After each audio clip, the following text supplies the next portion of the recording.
What do you think? Yeah. All right. Hello, everyone. I'm Kyle Berry Let's Sr. see. I will be commentating this run along with co-commentary So, Minfin for we're our kicking dear things friend, off member of the here. Bamboo Welcome Crew, everyone Minous27. to If you are our just joining us and have no Messenger idea what fun this game is, times. this We've is a very got awesome action-adventure the platformer from we Sabotage got the Studio, any best percent debut indie new game game of no out of 2018, bounds and run. it's going to be really distilling those retro aesthetics again. with modern game design to bring Good us to an join the awesome live kind of on-air Ninja channel. Gaiden-like Let's hear from the free-flowing bot. action-adventure game. Okay, gotcha. Minfin for our dear friend, member of the Bamboo Crew, Minous27. If you are just joining us and have no idea what this game is, this is a very awesome action-adventure platformer from Sabotage Studio, best debut indie game of 2018, and it's going to be really distilling those retro aesthetics with modern game design to bring us an awesome kind of Ninja Gaiden-like free-flowing action-adventure game. Very excited to get into it too. Oh, is this? I'm sorry. We're getting bounced around. Hang on. Apologies, everybody. I think I've caused some confusion here. So many commentators. We're getting in the way.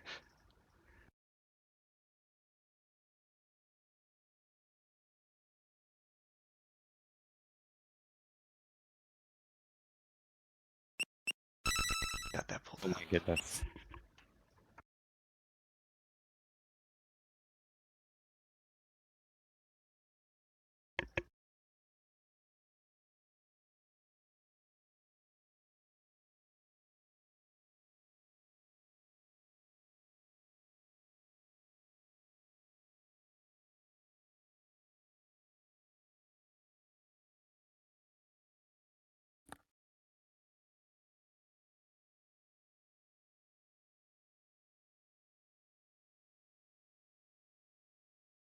Okay.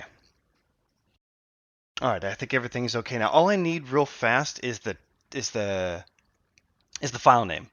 If we have the file name from the incentive, which I think I know what it is. And then we can jump into it.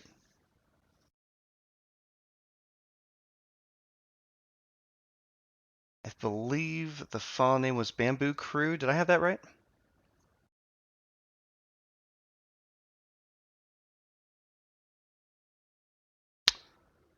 At least I hope I did.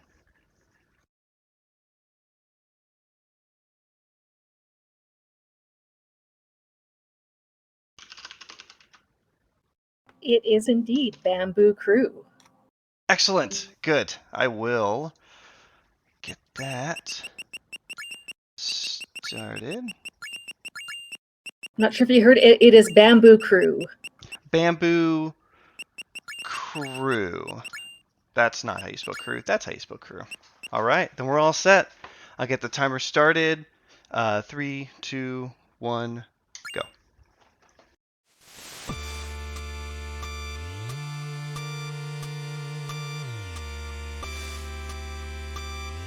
Ah, Ninja Village.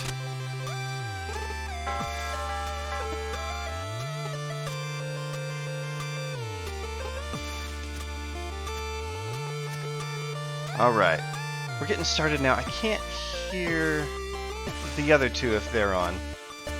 Right here, Kyle Berry standing by. Okay, perfect. All right, I thought I lost the world for a second. I don't have rope dart right now. All right, so let's run through here. We're starting the game off. We're doing good times. Remind me, Kyle, man, what are we doing here? So if you see these white lines under the ninja's feet when striking stuff, we're just kind of learning about the cloud step feature for this game. This is sort of the main movement functionality where every time we strike something midair, the ninja is going to get a jump refresh. This allows us to have some seriously awesome and gravity-defying acrobatics. And we are getting attacked by a demon army that is prophesized to attack and torment humanity every 500 years.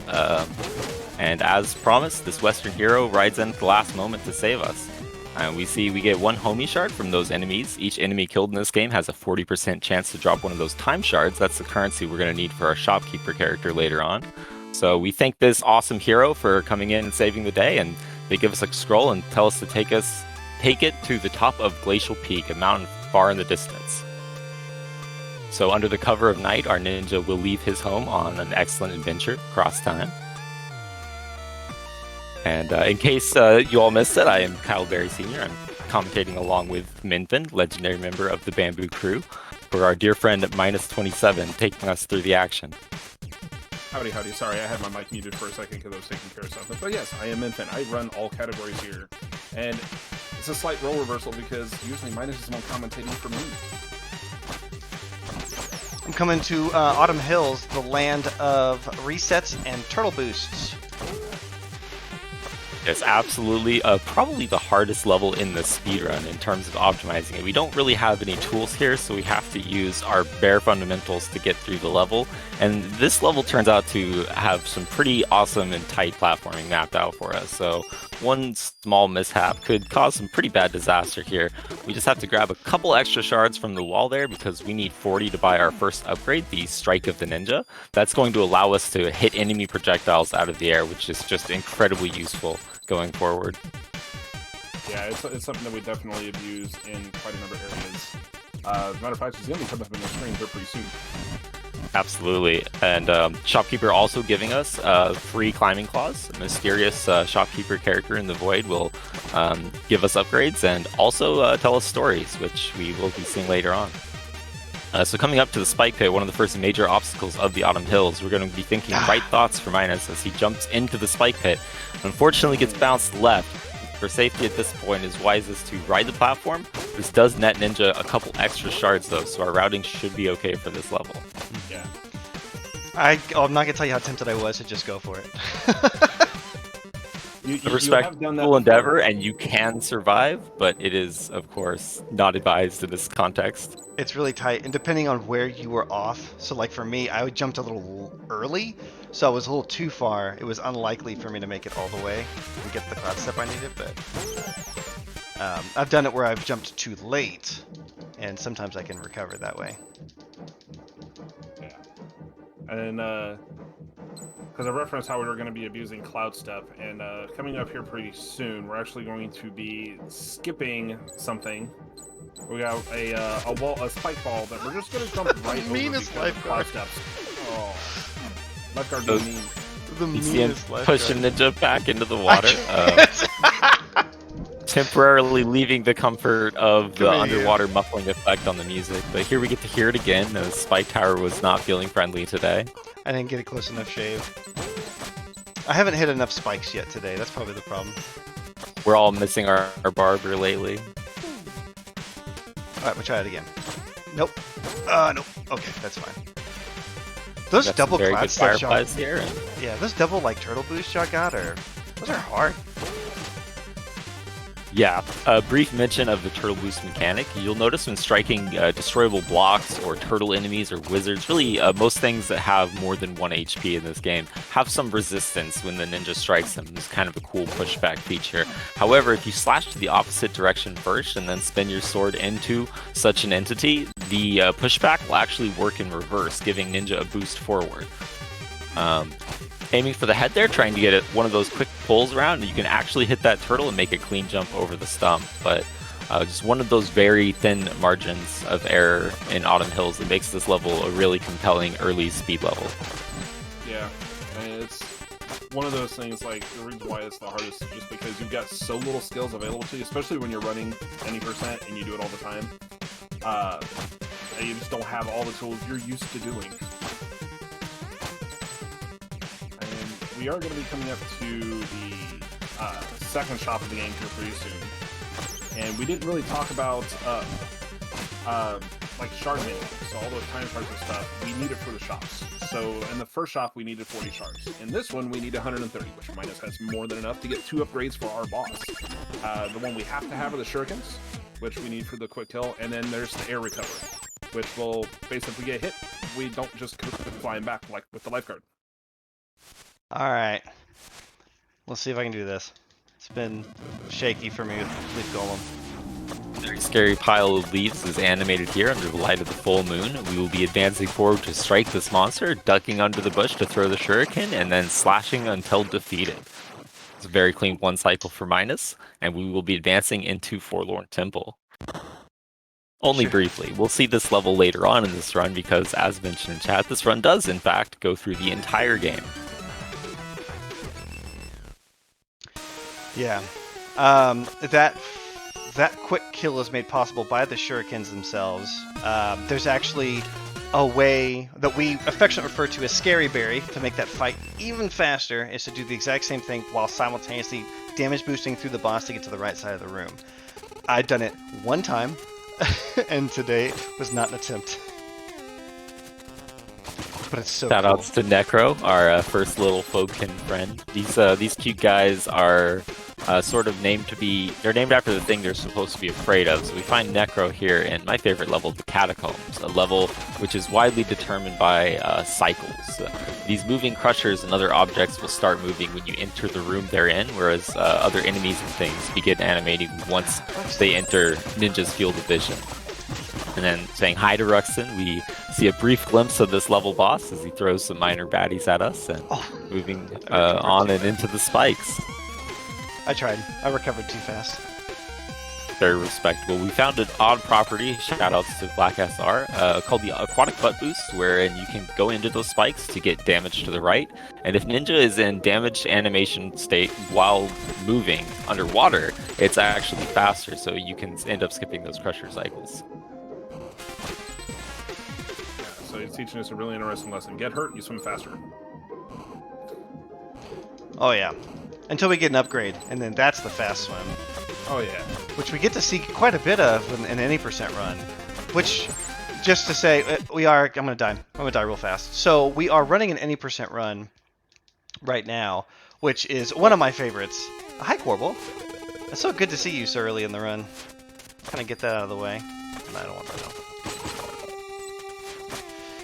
We don't need that health where we're going. That's right, we're going. We don't need health. I want time shards, but I'll get them back. So,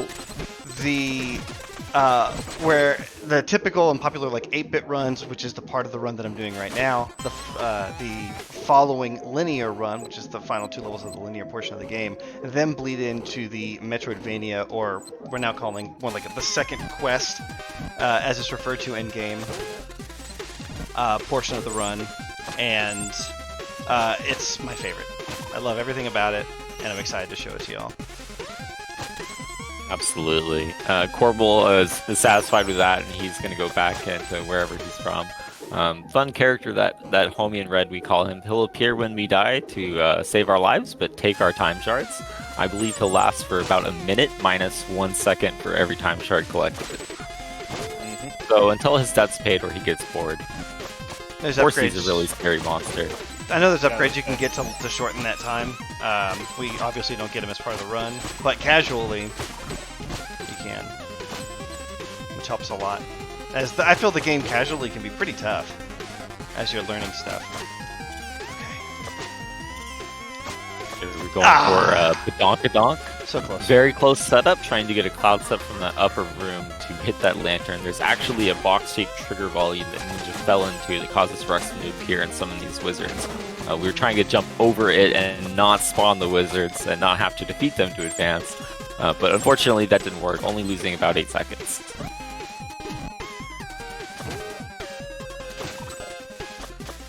Alright, I'm looking forward to coming back to this room that we're in later in 16-bit.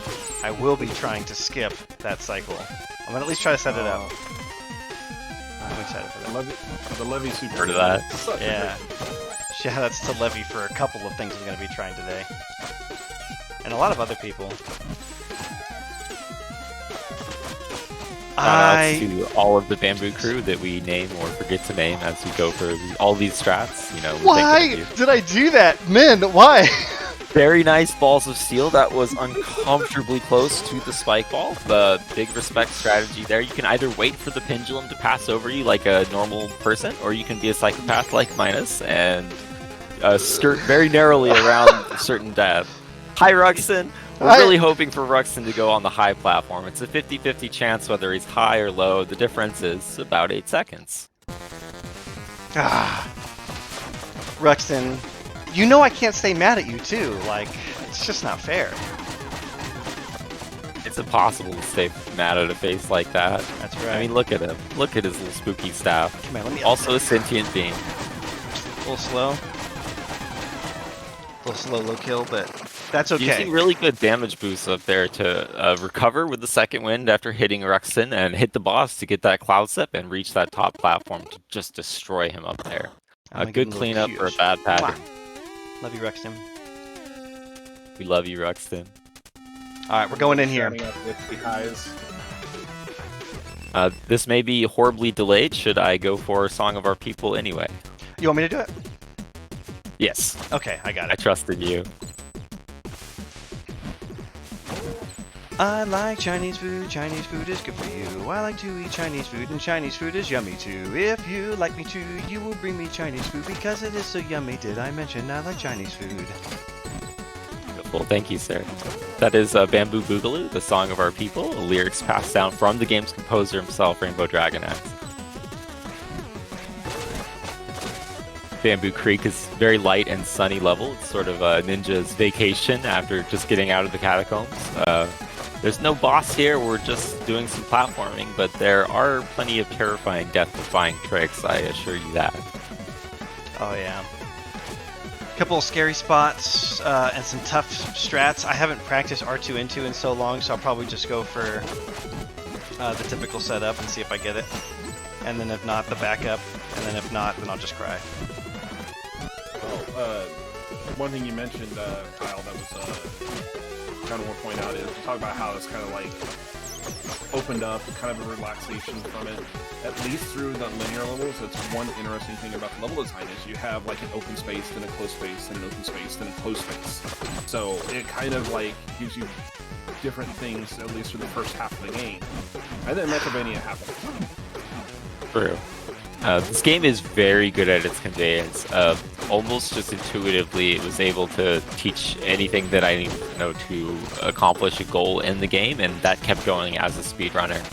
This game is very adaptive, and if you ask if you could do something, the answer is usually yes. Can we jump all the way up there from the bottom using the blue guy and the projectiles? Yes, but it's difficult. Yeah, it involves that particular setup involves a one tile that I'm not consistent enough with. There's another setup that can skip over it, getting a little extra height. It's tough, and I hadn't practiced it for a bit, so I went for the kind of the OG one. Going over the bamboo jump program, Minus is showing mastery of the double lantern jump technique. You see this kind of rising, falling motion going over lanterns, allowing the ninja to sort of triple jump off of one object.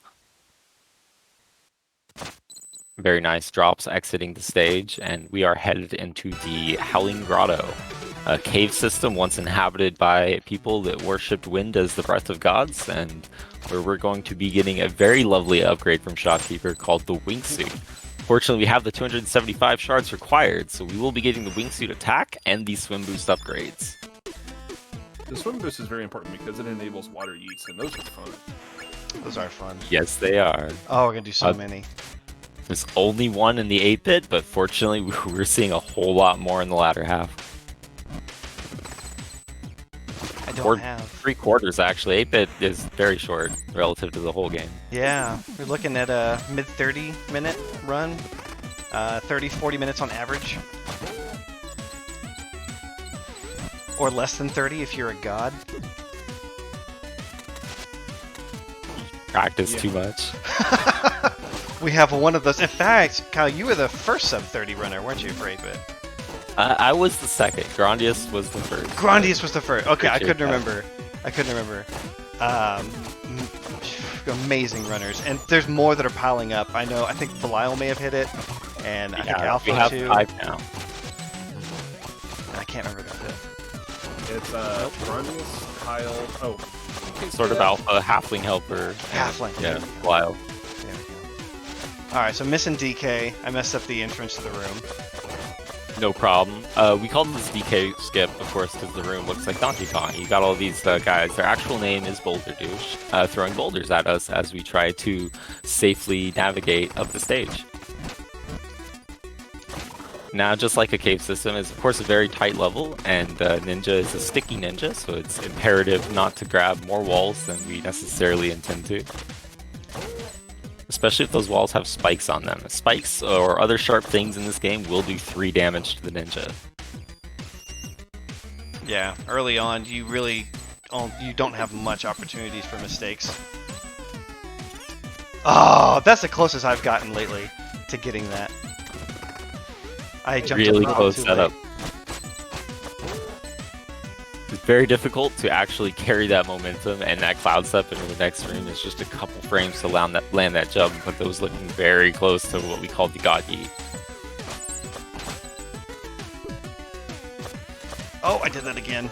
Skeletons have a very interesting hitbox that kind of makes you think that they're... How do I phrase this? Their hitbox is smaller than it looks. So you'll be swinging and smacking their head, but you don't get a hit on them. Hey! So, hey right before the save room. Shouts to all the devs yelling hey. We have a category called Hey Percent for hearing all 5 hey sounds in the level songs. Best category. Now going into the Emerald Golem, we're going to have to hit the smash ball in the center 7 times, then navigate to the outside to open them up with a shuriken. That's going to enable the air vents on the sides to enable us to get up and deliver as much damage as possible in the short window we have. If this is all done well, Minous is going to be able to execute this first phase in 2 cycles.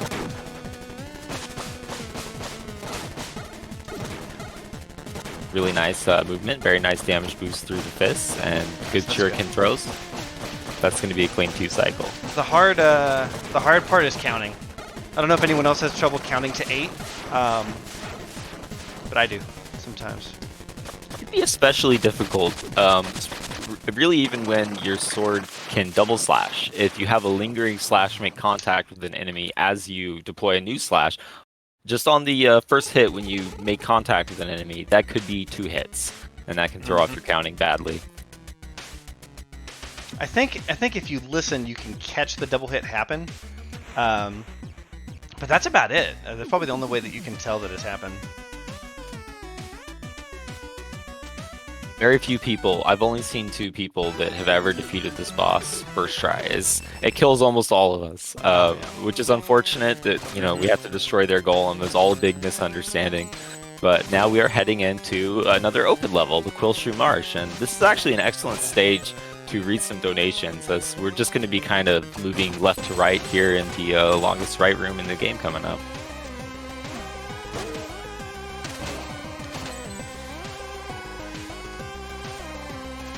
And here we are, thinking right thoughts. Try. Alright, here we go. Nice. Not nice. Getting some good back boosts.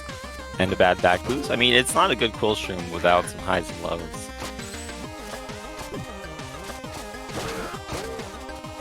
For me, I just try to hold right and never stop holding right. Except when I try a turtle boost. I guess that breaks the rule. You could rebind so you wouldn't have to let go, right? But That's true. That's true. I think I tried that once. I have not counted committed it to out. that yet. It's less than like 26 frames you have to turn left in this room. Yeah, so barely counts.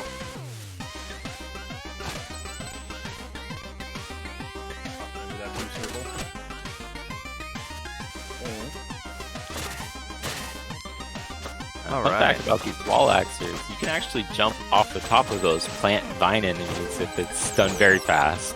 Otherwise, they will hurt you. And shout out to the singing mushrooms in the background of this level, the lanterns and the platforms with faces you can see singing with their own voice in the song. Yeah, I wish I could sing like a mushroom. That'd be nice.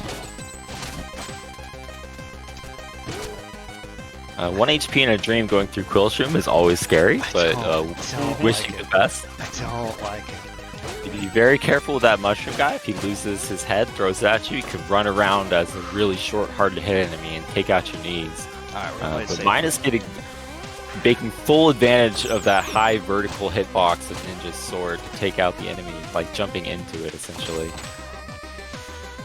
And going now into what we call the bully zone, with this big boo ring and lots of spikes.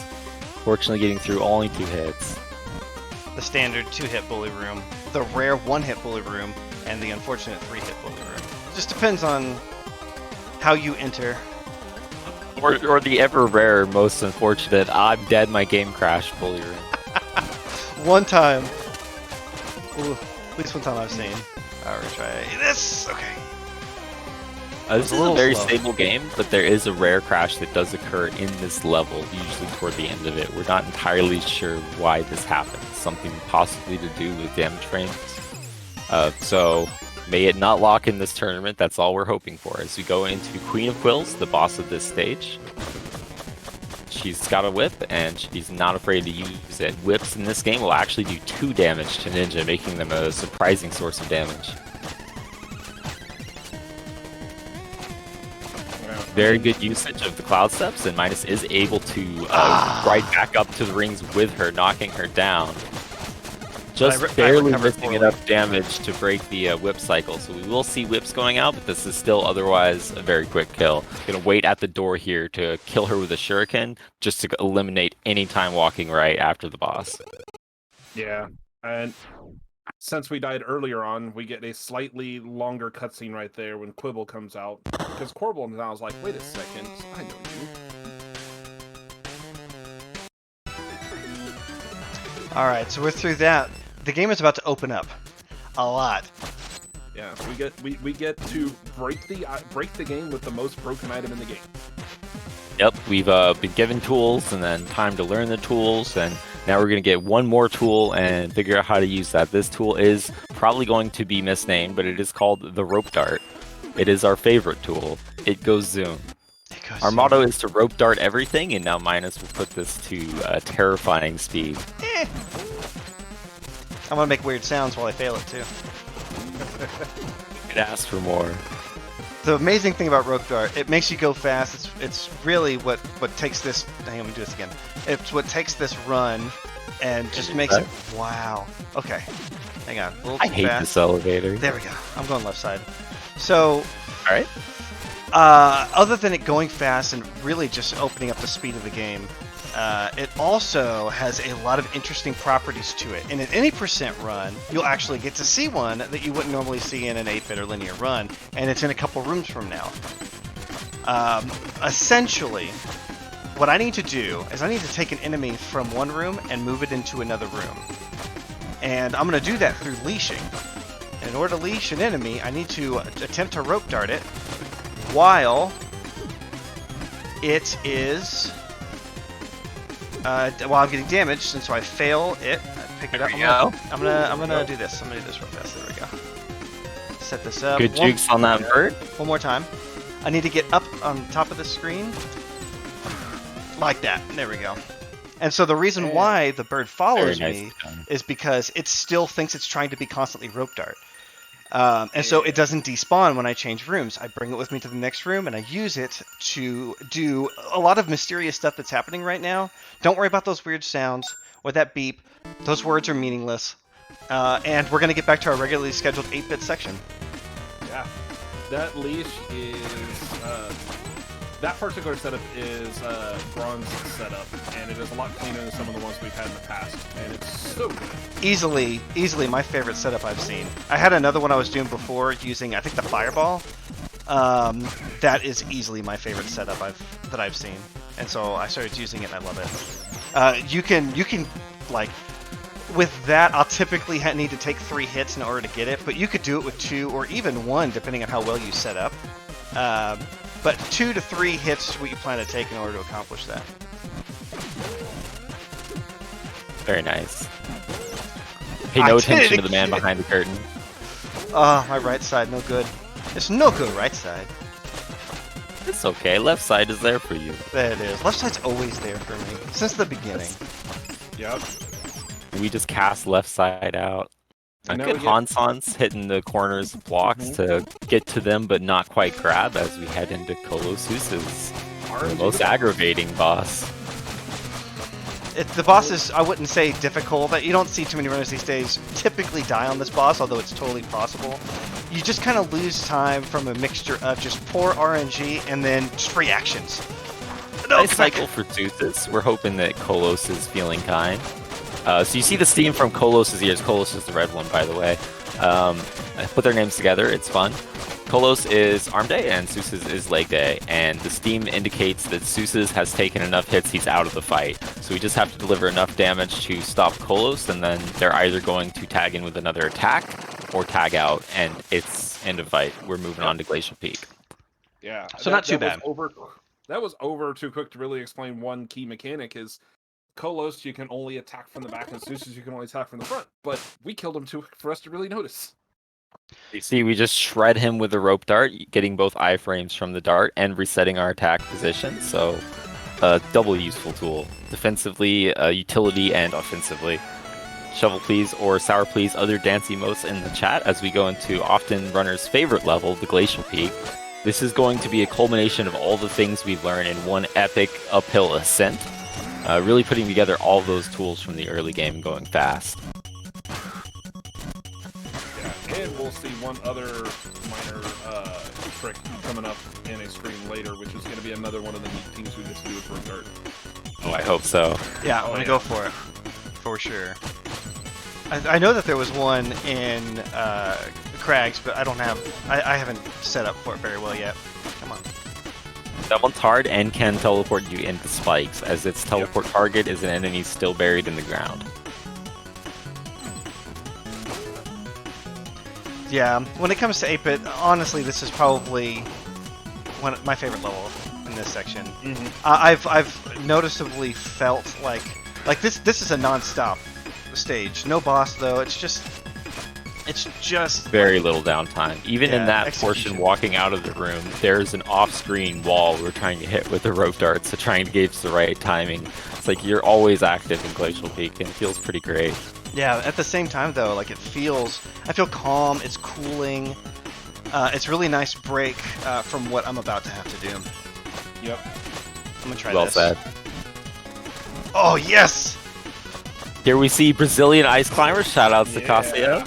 Oh, That is skipping the first segment of ice and just doing a little cheeky climb right up to the second one. yeah, It's definitely hard to do while an using approach, the but- rope to climb. Now we come up to teleporting, which, Got it. if we get it, yeah, alright, so essentially what happens there is we found out in a recent dev react is that the enemies don't really, like, disappear, they have a shared pool, so essentially what's going on is you're throwing a sword slash out right before a rope dart, so you kill the enemy in front of you, and then you zip across the screen to that same enemy. So since it's a shared pool, that enemy you just killed is now spawning at the edge of the screen instead of that being a different one. So you're zipping from point A to point A across the screen. Absolutely. Yeah, I love all the little things that teleport lets you do. So we have abusive iframes, which you'll see a lot in a couple of bosses coming up, as well as the really fast damage output. Leashing, which if I do everything right going forward, I shouldn't have to show that off again. And teleporting, which you'll get to see a bunch of, just at random spots to save a second or so maybe in some rooms. Yeah, so overall it can save a small chunk of time, but it's mostly just because it's so cool to see. Speaking of saving time, I use the Tower of Not So Time Save sometimes. Time save. Let's go. He didn't walk into the lasers. That's If a you good see sign. some spots in the background, you can actually see the corpses of messengers or would-be messengers that weren't proven worthy.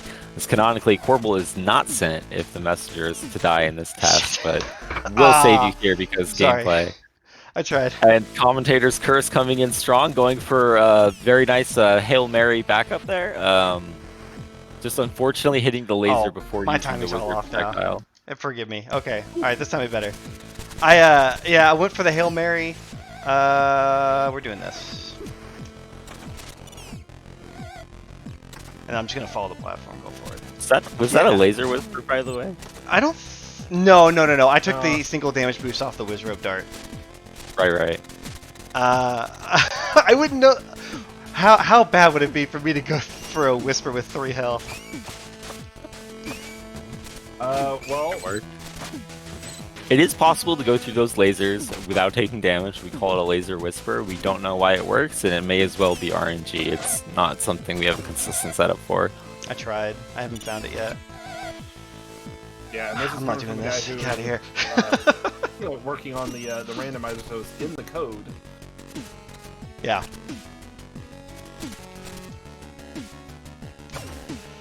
Very nice, Levy Special. Managing to skip a laser cycle there by kicking off of the first platform and then getting up, hitting this crystal. Now going for the Kuni 1 cycle. We have clean rope darts just barely skating by the spikes at the end. The shuriken is good, and we are moving forward. Unfortunately, no health drop from the eyes. Had we got 1 HP, we could be setting up for what's called the French Connection. That was a strat found during the French Marathon UD7 that featured the Messenger, where you jump into the spikes on the right side to take only 3 damage, and then use those iframes to jump up through the lasers. For reference, lasers do 4 damage, which is why you need at least 5 health to avoid having to do French Connection. Sometimes, depending on my mood, I am usually really happy to not get that health. Yeah, it's definitely it's bittersweet. You're not going to get the time save of about 8 seconds, but you are also not going to risk your life trying to do that climb. The climb can be tough coming from the left side. Some people have like alternate like setups too on how they perform the climb that can be consistent for them. You kind of just The gotta left-handed feel that one stuff main gosh. out. No walk of shame as we kept the shuriken to hit that crystal. All right, I'm going for it. You got this. Los ojos. See it? Woo! That's what I'm talking about. Oh, That's beautiful. Oh, I Jumping love through getting the lasers and managing to only get hit by the eyeballs. Minus is able to pass through a grid of lasers with only 2 HP lost. Makes that next room so much nicer. I can still If die that in here. happens, sometimes a wizard's kind gives you a health drop. You've got enough health all of a sudden to soak a laser hit. Who knows what you're going to do with that? I don't want. I don't want. Very precise movement here, slashing and then jumping off the wall while holding left, causing the sword to go backwards through the wall. That is a Kuni Crystal Abuse and saves 6 seconds for the runner. Now that room the is a time platform waster. popped up. Yep. Famously called Time Waster Room. We had to make it shorter somehow. Here we have Minus going for and nailing the laser skip. Big respect in chat. There we go. Yeah, the cool thing about that room is lasers normally just keep on going, except in a room without a ceiling, they stop off the screen, so you can just hop right over them, provided you do right. All One right. of the prettiest bosses in the run, the Arcane Golem. What do you think about this guy, Minus? What do I think? I think that I would like him to not clap so much. That'd be great. That's a good kicky. Can we cut down the claps? Please hold till the end for applause, sir. Oh no! No, it's good. It's good. We're used to the rope darts. We're reattaching. If you aim high or low or have the right distancing, sometimes those arcane sparks won't hit you. Staying in the rhythm, we are able to close out an 8-bit GG about 34-30. Very nice. Yeah, that's where the Alright. iframes come in handy, because those pink orbs are normally just have a giant hitbox and they hit you, and you're just standing in them, or spinning at this point. But hey, now we're falling down a big old tunnel of time. We get to ahead. 500 years in the future, we get a hat. That is We get actually a 8 really more neat whole hat. bits. Yeah, Yes. we get 8 You more deserve it. bits. That was a great fight. And with the nice Sega Genesis base too. Oh, that's true. Oh, that's so true. The original Shovel Please, if I'm not mistaken. That's right. You get to hear, and it would be Shovel Please. Even if you were just an 8-bit runner, it was customary on a PB to do what was known as the Cloud Ruins Victory Lap, struggling through what is suddenly a difficulty spike of a level. We are now 16-bit, and the game is no longer holding our hands or giving us a floor to stand on in many cases. Yeah, but hey, somewhere through the level we do get a friend. We do. Oh, we matter of do. fact- Talk about that, because I almost We get a forgot. couple friends, actually. Yeah. Well, if I can talk, my brain just went a different way. So we get to make a neat little friend here. Someone call him a dragon. He's more of a sky serpent. We'll see him here in a few screens. But we've also got banshees, which kind of like track our white position before they move towards us, and they can be over some really scary pits. And we've got one little red guy in here that we have to make friends with, because we hit that incentive. So for everybody who likes to not save the animals in chat, unfortunately, we will be saving him later on in one of the chases. Yes. Like He is our friend, our buddy, our pal. It's confirmed in a dev Q&A that this one red kappa who jumps off of Cloud Ruins actually survives that jump. So ever since we've been vying to and fro whether to save or kill this guy on our runs. Speaking of our first friend, Manfred. Manfred's having a bad day. He's a bit cranky and angry. He does not want us to talk to him. Yeah, very So we're red, gonna run very away spiky. as fast as we can. I prefer my Manfreds in more of a light blue, no spikes.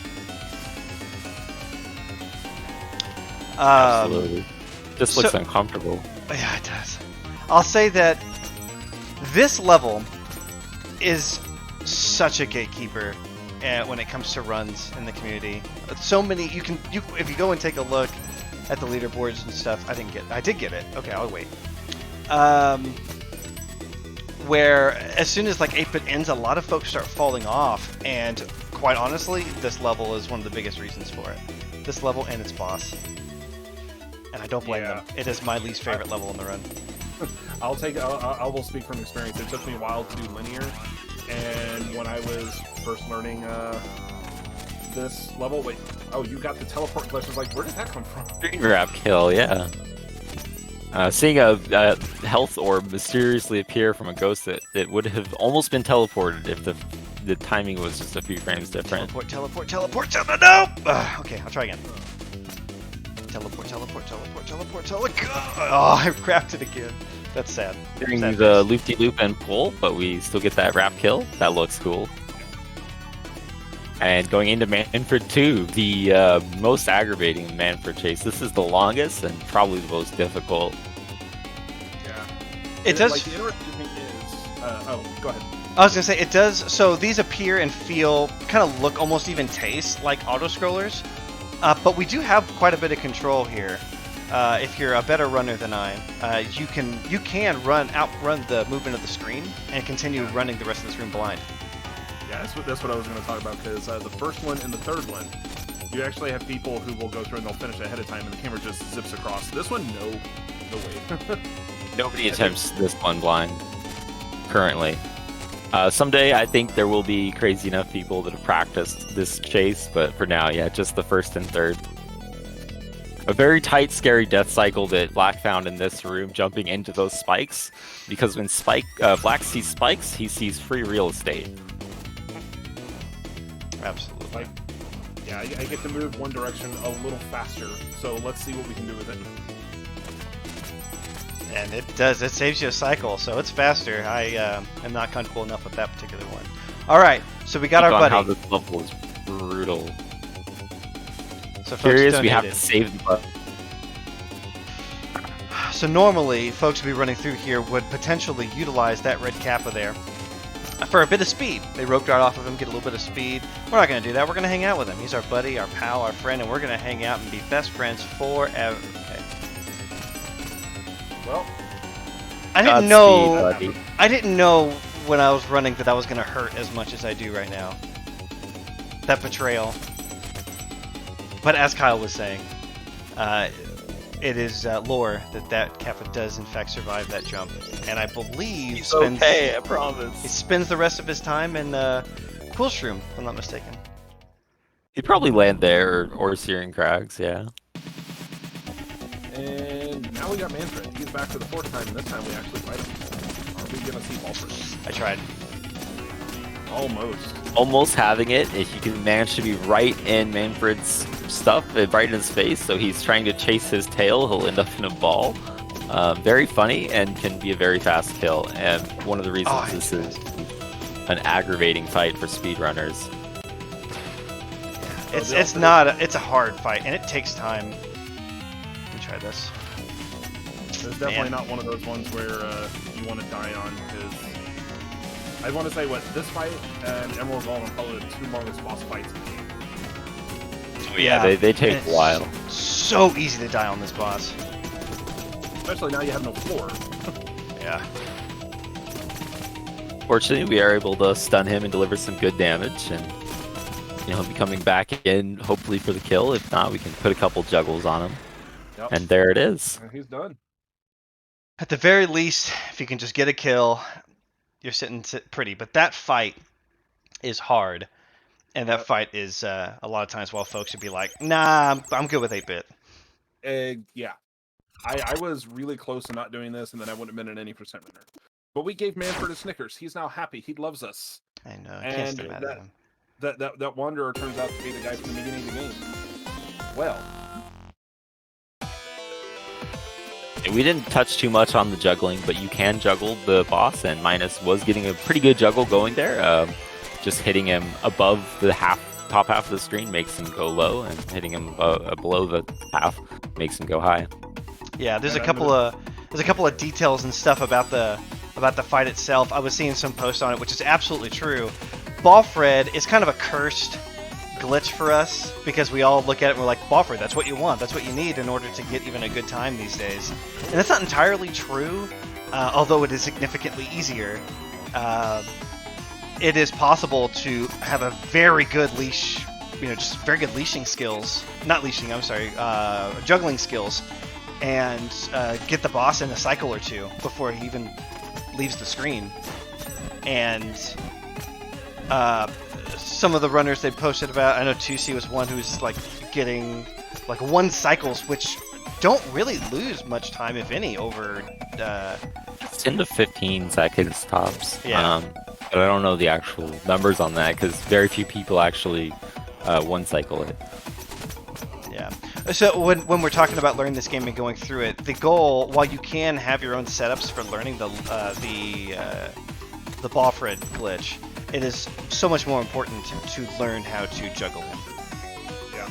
Yes. Learn to juggle, hope for Balfred. That's the way I see that fight. Absolutely. Well said. Oops. Very good dodge on those spikes.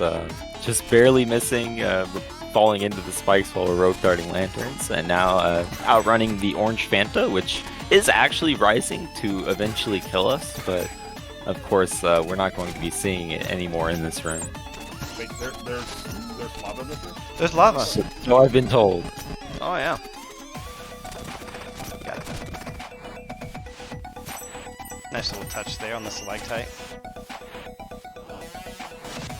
Underworld, this is our first pass through of it, and Underworld honestly isn't too bad of a stage. It's kind of a nice ending for linear. And as far as splits go, Underworld visits are usually pretty short. I'm already at the boss. Around 3 minutes or so. It's a short but sweet stage. Like I've seen just constant rope darting and damage boosting and running over lava and this, that, the other. Alright, let's try this. Marmothazel. Godspeed. Oh, This I was fight- too far off. Oh, Okay, so I took the hit, so I gotta be careful of that. Get over here. Come hang out with me. alright. Is he gonna want to hang out? Okay, he's in his corner. Yeah. Got Barma in the playpen. Now we have to avoid taking too much damage. We're gonna need to really lean on the rope darts from this point so we can stack some extra damage and then lock him into an idle cycle by throwing a shuriken. First after 4 slashes, then every 10 slashes, resetting his idle animation, forcing him to stand there and get hit until linear GG. Yeah. Alright, good stuff, good stuff. Very nice recovery. That was a sketchy opening to the fight, but you were able to clean it up. Yeah, it's really nice if you don't get really any of his attacks, other than that first one. If you can maintain that, then your fight's pretty good. Our friend's feeling better. Oh, Manfred, he came and saved us. So, this would be the end of linear. If that's what we were doing, we will call it and say, alright, we're all done, thanks for coming by, but we're seeing an any percent run today.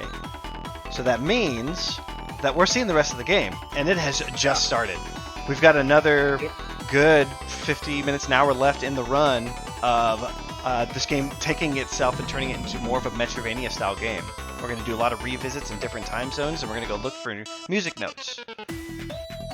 We need 6 exactly in order to get to the final level and beat the boss, and all of the little side stuff in between that we have to do to be able to get those notes. So that's what we're going to be doing. Yeah. And there's a lot of story and stuff that we don't have control over going right now, so if there are any donations to read out, this would be a perfect time to do so.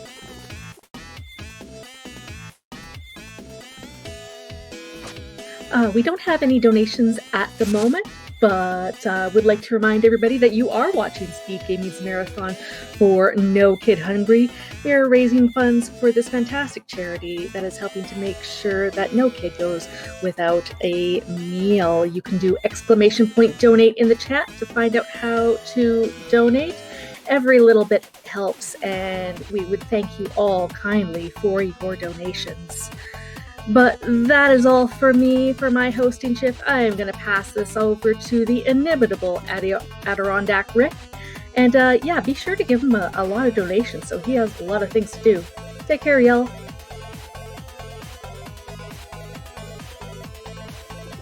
Alright. So, Yeah, more. Sorry, just to kind of come and tail in there.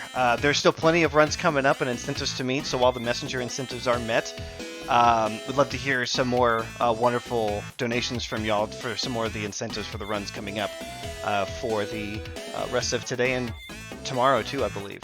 So excited to see what y'all come through with. Absolutely. Now, for those that were kind of watching what's going on, it's we got turned into a shopkeep, and we turned out to be a really bad one because the next messenger we let die. Soldier, I'm sorry. Yeah, but I would kind of say it's not quite our fault because Shopkeep didn't tell us that we're supposed to send out someone like Wardle. I don't know. Didn't tell us. Yeah. But now this is a literal opening up of the rest of the game because we meet the Prophet. He gets to tell us what we're doing, and we have portals. We get to go places. We get to revisit places. I do enjoy thinking with portals. Yeah.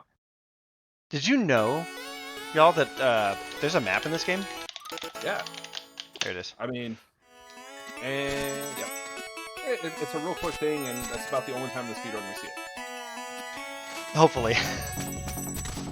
Apparently, that scroll was a map that we were given at the beginning of the game, and the shopkeep's like, "Wait, didn't even open it? Really? We aren't a smart messenger."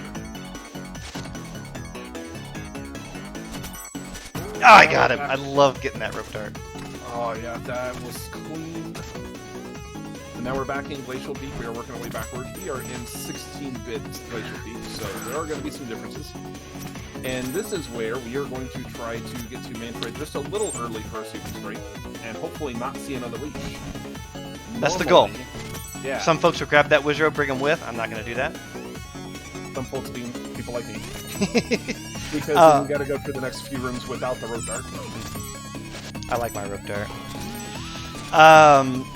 So normally, in order to do this next segment, you would have to go to Riviere, get the fairy bottle that's there, and then utilize the fairy bottle in order to save or decurse the Queen of Quills that we fought earlier, to turn her back into the monk that would then help us save Manfred and get to Elemental Skylands. That's a lot to do, and I don't want to, so instead I'm going to do a really difficult leashless setup, and I'm going to try this right now. So this is speedrun, we ain't got time for that.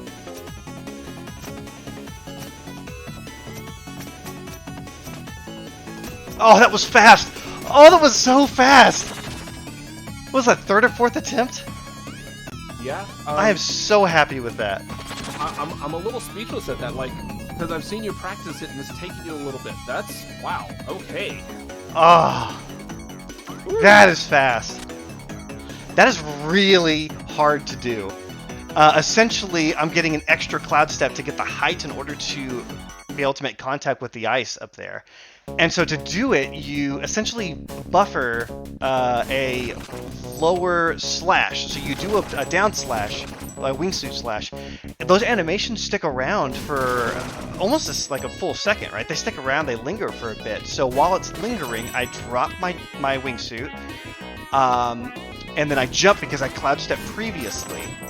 And then, as I'm heading upwards, I allow that animation to make contact once again with the lantern, getting me yet one more cloud step as I'm traveling upwards, to jump again at the height of that jump to get the height I need. That's a lot to say. I had to push a lot of buttons really fast, and it hurts my hands, and so I'm really glad that I did not have to do that very much.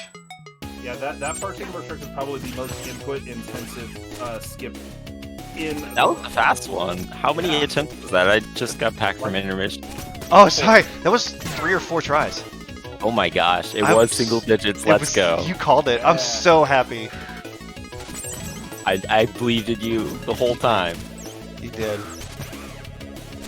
Alright, so we're already partway through this. We are at Elemental Skylands now. Elemental Skylands because we're going to be going through different biomes of air, earth, water, and fire. Almost like the Avatar, just we're a ninja. We are ready into it. It is basically suddenly a Toho style game where you got things flying at us. And we're shooting Up at them auto and- scroller. Yeah. This is a very much an auto scroller game. You cannot go any faster than the edge of the screen, but the main reason we're doing this now is we get to collect a lot of charms because there's a couple upgrades we're going to need for damage boost that we're, by the time we get our next, not at the end of this level, but the level afterwards, we need 13, a little over 1,300 cards, which we should have by the end of this. So this is going to enable us to get a couple upgrades faster than what the previous crops have been able to do. A lot of time shards. Definitely the best place for like active time shard farming. Of course, there is a place at the end of Cloud Ruins for the 100%, with much faster, but it is quite a bit more boring. Involves a lot of beating up time crystals and then title screening for a good chunk of time. Yeah. About 10 minutes. Yeah. I'm going to make a goal if I ever start running 100% to find a way to reduce that. And spread it out. I guess Cool if you goal. do a New Game Plus Hundo run, you don't have to do that farming? Because you've already got all the upgrades? Yeah. This is true. So I guess there's options there. That could be interesting. Stop your fights. Nice damage boost up here at Skylands, skipping half of these Skylands, so we're only going to see a small portion of Earth here. Normally we'd have to go around another 2 or 3 rooms just to get up to that point we skipped to. Oh, I tried. Yeah, it's gonna rope dart off. It's puzzles, but we don't like puzzles. We ain't No. got time for that. It's a got speedrun. All right, heading to water. Water is probably my favorite Skyland. We get to see a lot of those yeets out of the water there. Yeah, I know Kyle, Min both have an affinity for it. It's not my favorite, but that's because I'm bad. I'm not a fan of the trident-wielding snipers, who seem to Roy, make my Very accurate yeah. snipers. they make my life hard sometimes Yeah. with just how talented they are with hitting me with those things. But otherwise, it's fine. I kind of find it funny that now that Sea of Stars is here, it's like, I don't know if we can really call them like just like Spear Warriors anymore, because they look an awful lot like Dakari. Yeah, I don't know. Have to wait I'm till so 2022 excited to for that find out. game. Stay tuned, those interested in JRPGs. Sea of Stars is the next game Sabotage will be making. There's currently been in development for some time. And will be their take on the JRPG genre, similar to how Messenger is to action-adventure platformer. And it's on the same world too. A lot of us got to kind of try out, and we even speedran the demo for a while, because why not? And we had such a blast with it. That's a good eat. Very nice. Getting that good second eat, not hitting damage. Oh, how? How? I don't want to be here anymore. Come here. Alright. Don't be here, don't get sniped. We have 1 HP and a dream. We're No! going to use that What a trident for shot, top step. dude! What a shot! That trident, man. Oh! It knew exactly where I wanted to be. Living That's my up to their life. name, they are the true snipers of the Messenger universe. They are. God, Oh, they're that's good. Snipe. That's Snipe. Yeah. That was a It's- thing of beauty. You hate to see it. Yeah, it's one of those things where I'll take that health. It's one of those things where I take a lot of damage in this section, more than I should, and that's what makes the rest of it scary. Oh, hit me again! That's how I had health, bud. Ah, I miss you. Joke's on you, Soroy. We're moving on to the Fire Skylands. That's right. Let me just make sure I can That's do. how There to we pick go. out the shield generator. Yeah. Very nice. So that Manfred can meet us on this side, and we'll do fire.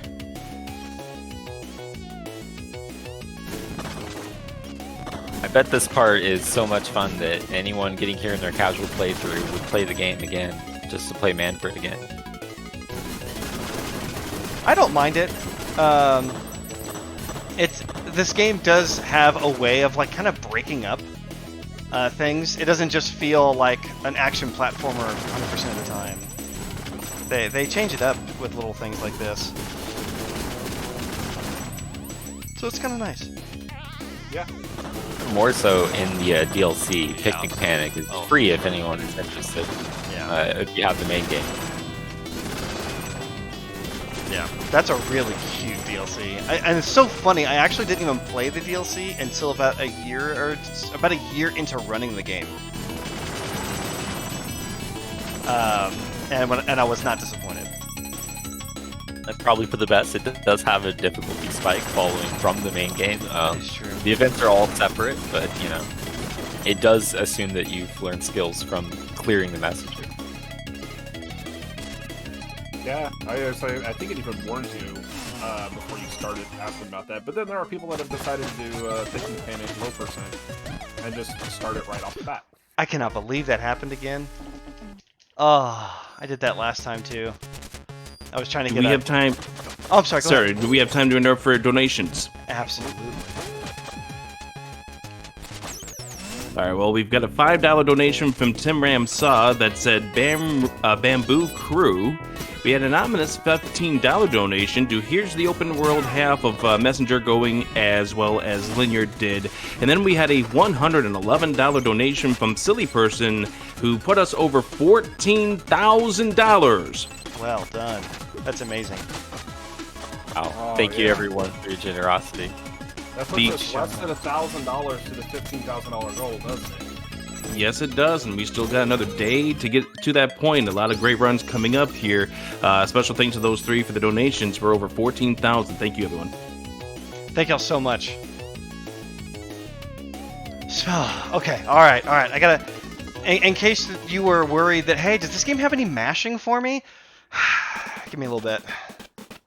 Introducing Clockwork Concierge. The Magic Boss. This beautiful Cuphead-esque boss is going to throw a lot of different attacks at us, from the head turret to the 3 body turrets to even the butt panel, which deploys little mini bots. Runners have to charge shot and then mash until they break their controllers or their fingers. And if you cannot mash, there is a way to make this a little easier. You can open the pause menu or the map and proceed to mash and generate fireballs in place, interrupting the flow of the fight, but stacking fireballs and trucking through whatever your target is, depending on how long you're willing to have that screen paused. Well, there's also like Manfred fires in a way to where he actually fires on button press and button release. So if you time the mashing just right, that's not hard on your hands. You can actually get. It'll be slightly slower than what Minus did. Go but by it'll have a good cadence to get through that, and that was a really clean fight. Now go rest your hand, Minus. Yeah. Okay, we did that. That's done. I'm gonna go one tile for a second. Here. Yeah. Just gonna be grabbing the key of symbiosis and then proceeding to fall gracefully down a mountain. So we know that we need 6 notes. And as Kyle was saying, that's the key of symbiosis that we got from Clockwork Concierge, but that's actually not the first note we got. If y'all remember the leash we did in Crags, we picked up our first note in the wrong time zone at the wrong part of the game. We have it, you just didn't get to see it. That was the note of strength in Crags, so we don't have to do any of the Crags stuff, which is really nice. Very nice indeed. With the combination of that Crags grab and that decurse skip, notice we do not need a certain key character to help out getting to Manfred anymore, so we have rerouted the run quite a bit. We've probably taken out, I would say, at least 8 minutes of random backtracking and going into new routes by using the rope dart creatively. Very nice save at the end, grabbing onto the wall and choosing to use the rope to jump down. Note that you have to talk to the rope to decide to jump off safely. If you just jump, you will die. But Ninja still doesn't use the rope. And unfortunately, we're not grabbing the Power Pistol and saving Colossus, as this is a big part of the time saving, grabbing Key of Strength earlier. grab this teleporter and open it up because we're going to come back later. And also it's faster to get back here because I need to go to Autumn Hills. If you really love the Autumn Hills music, you should check it out in 16-bit. We're about to hear that. Really completes the soundtrack, and it just sounds great. If you like the Y6 212, I believe. Ooh, nice one tile. YM2612. We are using the Sega Genesis soundtrack for the 16-bit, so it sounds great. All right, here we go. Going for reverse blue steel. Got it. Nice. That wasn't too bad. I kept some Beautiful. momentum going through the tree. We've tried very hard to get a cloud set going out of that tree. It appears to be impossible, but I'll never give up hope. If we could jump through that tree, we could then maybe yeet a little bit further. Hopefully through this whole room. That would be nice. 'Cause it could feel pretty slow as a room otherwise. All right, here we go. One tile, you got this. Now attempting to sequence break the intended path to get the Key of Hope. Just going to go for 1 tiles to try and sail up over the back door. Got it. And just steal the note like a ninja. Nice. Now there is a backup there that uses that jumping scooter brew that the Big K1 had found. I personally I'll try the 1 tile once, then go for the backup. It is a little easier, but the 1 tile is just more swag. Yeah, it would have been faster just to go for that backup. And it's also so cool. It takes a little bit of timing to get him to jump at the right time, but if you get the little bug to jump at just the right time, then you'll clear that branch without the need of a 1 tile. So, and less 1 tiles, the better, in my opinion. All right, let's go shopping. I need this one and this one. What did I just pick up? I got some defensive upgrades. Yeah, so you got the Kusari jacket, which anything that does more than 1 hit point of damage will do 1 less. So that means spikes do 2. Whiffs would end up only doing 1. And then you got, I can't remember the exact name of it, but you got 7 health points instead of just 6 now. So you can take more damage. This is very important for another big skip coming up. Yeah, because you can take 3 damage boosts off of spikes. That's going to be very, very important. This upcoming trick did involve a bit of rerouting of the overall any % run as well. It's very exciting. Yeah, I'm a huge fan of it. That's what I've been picking up and practicing is this new route. Yeah, and even though there's going to be a trick coming up that is actually really difficult, this particular route is actually still faster than the route we were doing before this, so it's still worth learning, even if you don't do the trick that we're going to do. Yeah, even like just safety-wise, I prefer now doing an early Skylands, if you're at least comfortable with leashing.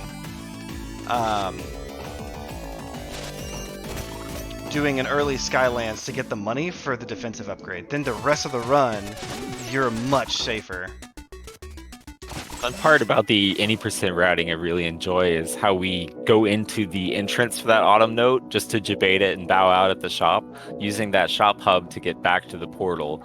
And the fact that we have to run past Shopkeeper to get to the portal to Howling Grotto is perfect, because that allows us a baked-in chance to drop time shards and buy upgrades at that point. So everything is calculated very specifically for us to minimize our entrances into the shop. So y'all see Minus doing a underwater maze type thing. So that one forest in that one Zelda game, yeah, it's kind of like that.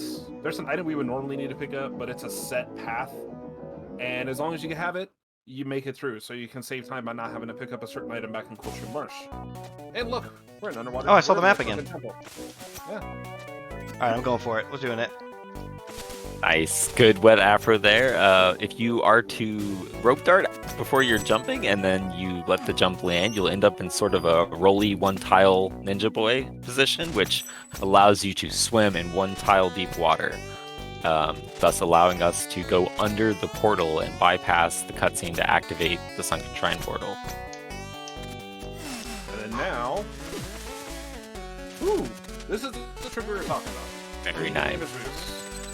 We save about 1.5 minutes doing this. Oh, God. Instead of going the intended route to get the tabby. That was also fairly fast.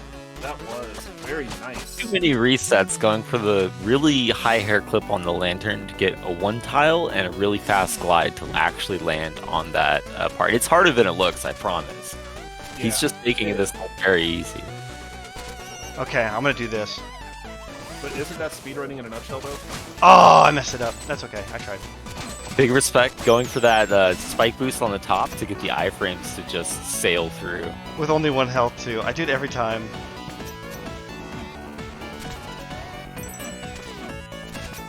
Matters is that we're safe. This is probably my favorite water level in any game. It's, I think, very well put together and doesn't really impede you too much with the swimming sections. If anything, I think they do lend a lot of strength to the level. That said, this level wants to kill you and is very good at it. Yeah. This is one of the first big parts that runners of any percent come to die. Yeah, but at least it's got some really nice calming music, though. It sure does.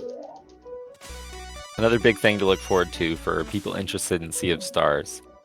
Yeah, huge homage to it here. Or just kind of a reference to it. There we go. Of course, it's not essential that you play either the Messenger or Sea of Stars first, but those universes are, it's the same universe and just separated by a lot of time. Very nice yeet out of the water, by the way. Getting a very, very narrow space to get the yeet and jump out without bashing your head into spikes. I was not convinced I was going to get it either, because I had moved slightly away from the wall. I'm like, this is too close. Yeah, Never I was anticipating a face full of spikes there. Alright, so we got the moon crest. That's half of 2 things we need to open this giant door right here. Get off that wall. Oh, you have to go to the other side and do it. Very important to tap up when you get to that point to grab the crest, otherwise you could walk the door without picking it up and lock the door behind you. Yeah. You don't want to do that. You have to do the whole section again. Good grab. I remember doing that in my casual playthrough. Alright, so we're gonna change We've all time. been there. Get off. Yeah. Good freebie health grab and a lot of shards in that little swim, which is still very relevant. And very scary section, but going to make great use of the bat and the fireballs here to get through alive, despite there being a lot of spikes. There we go.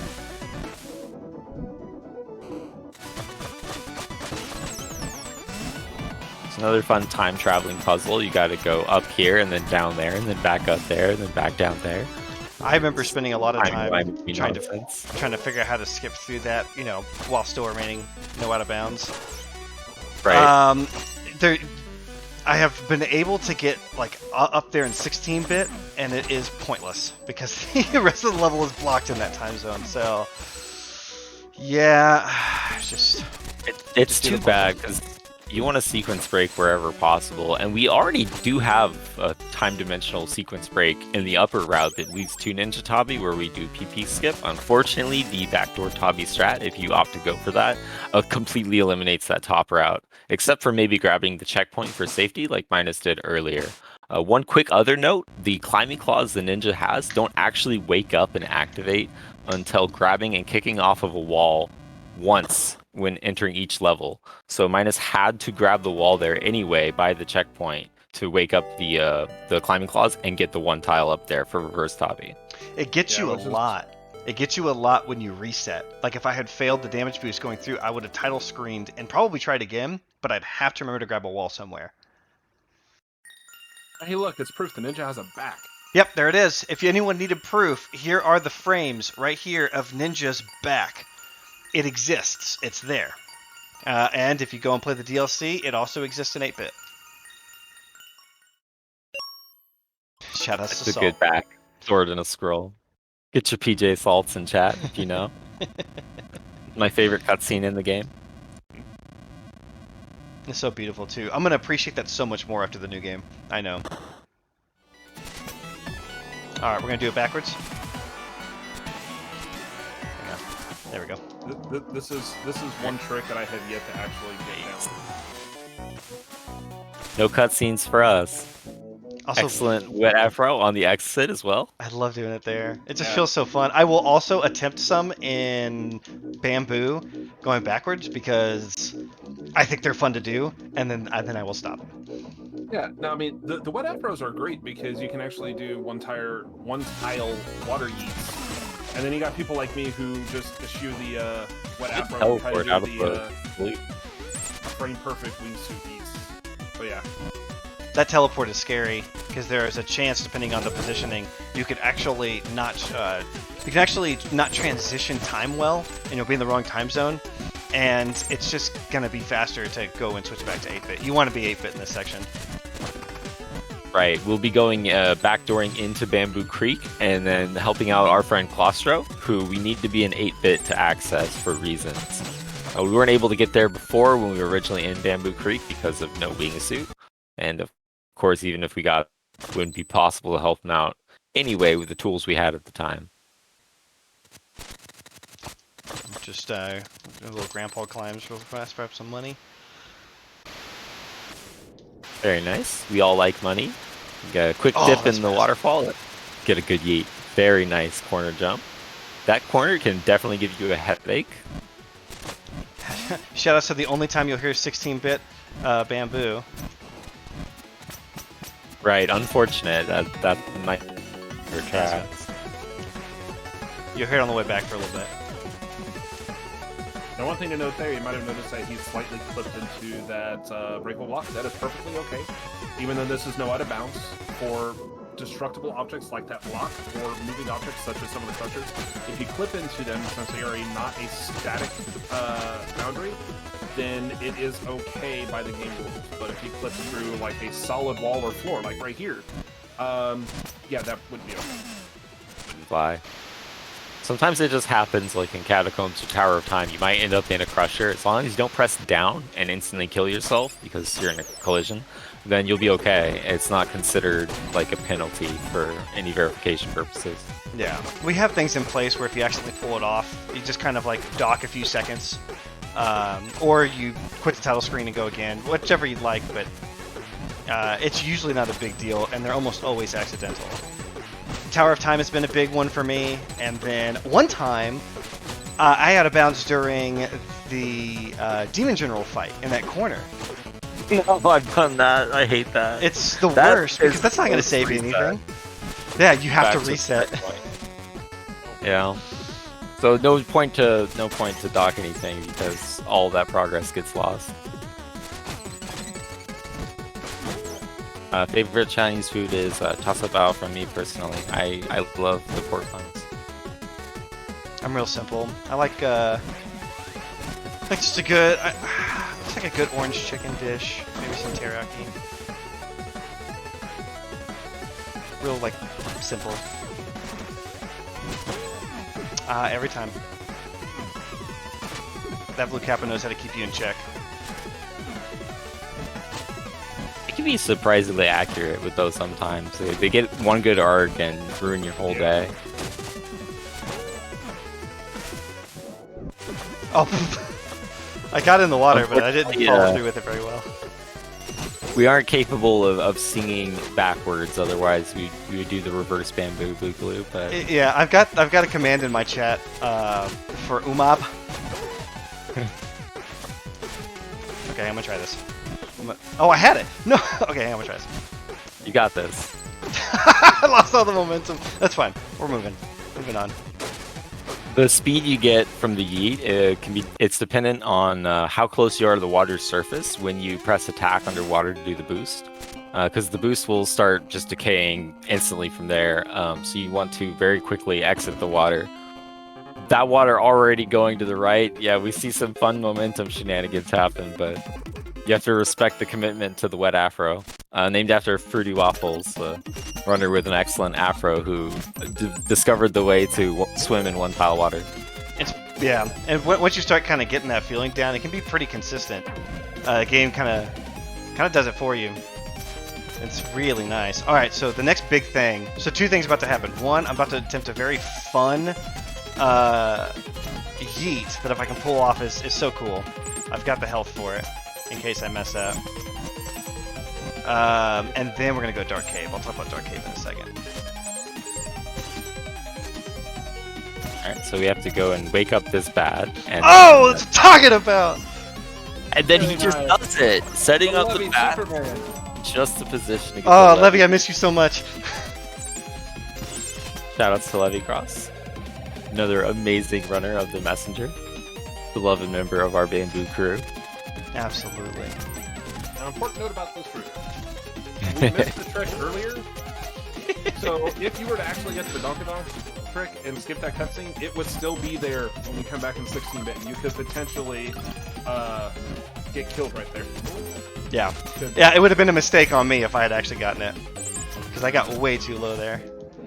Oh, I'm so excited. So we're going into Dark Cave next. This is one of our blind sections. Well, semi-blind for the most part, and we need to get through this whole section. We would typically go find an upgrade in order to see this place so we could do it. Never really changes, not much going on. So I'm just going to do the whole thing blind. You got this. Shoutouts to Zelda 2 runners. Yeah. Alright, there's a drop here, and then another air vent here, and then lantern time. 1, 2, and flow here. 1, 2, high up. I missed it, and so I'll back up. Tap this That's for good some more time backup. shards. And I'm through the hard part. It's an okay. Look at all those shards. 3. Second screen, a little different from the first, and quick grab onto the wall. We went up to the secret ceiling area where we're gonna find the crystal to activate the way. Now this is not a race. You don't have to beat that Sparkin. It's very difficult to do so.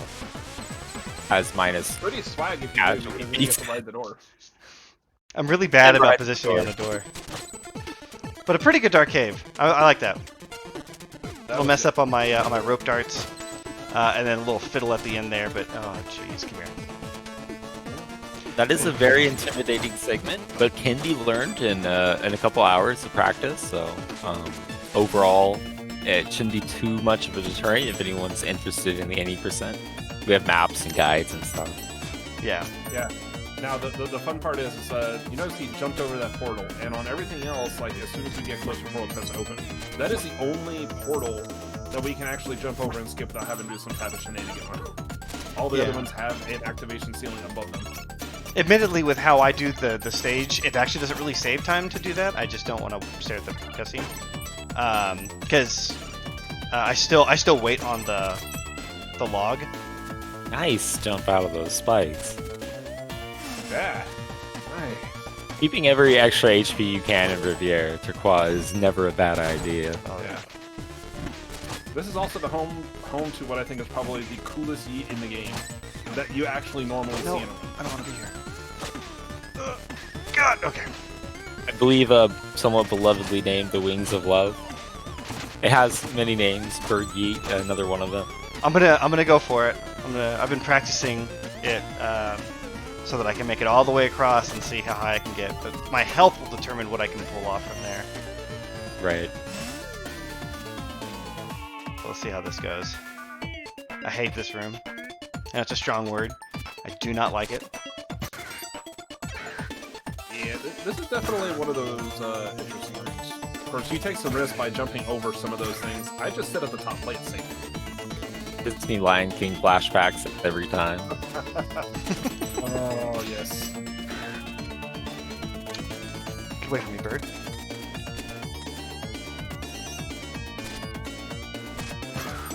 Alright, birds on the left. We got the save, just to be safe, because you can jump over the save. So far, so Oh, I messed it up. good. Yeetus in play. No. It was looking real good. Alright, reset the Well, room, if it's you fine. get into the end, that's pretty much all you need. It is possible to jump all the way to the blue guy. Yep. And then You from get to the there, guy. and then from there you can do some really good climbs to get up here fast. But it's fine. I'd prefer that to happen than a death. So Absolutely.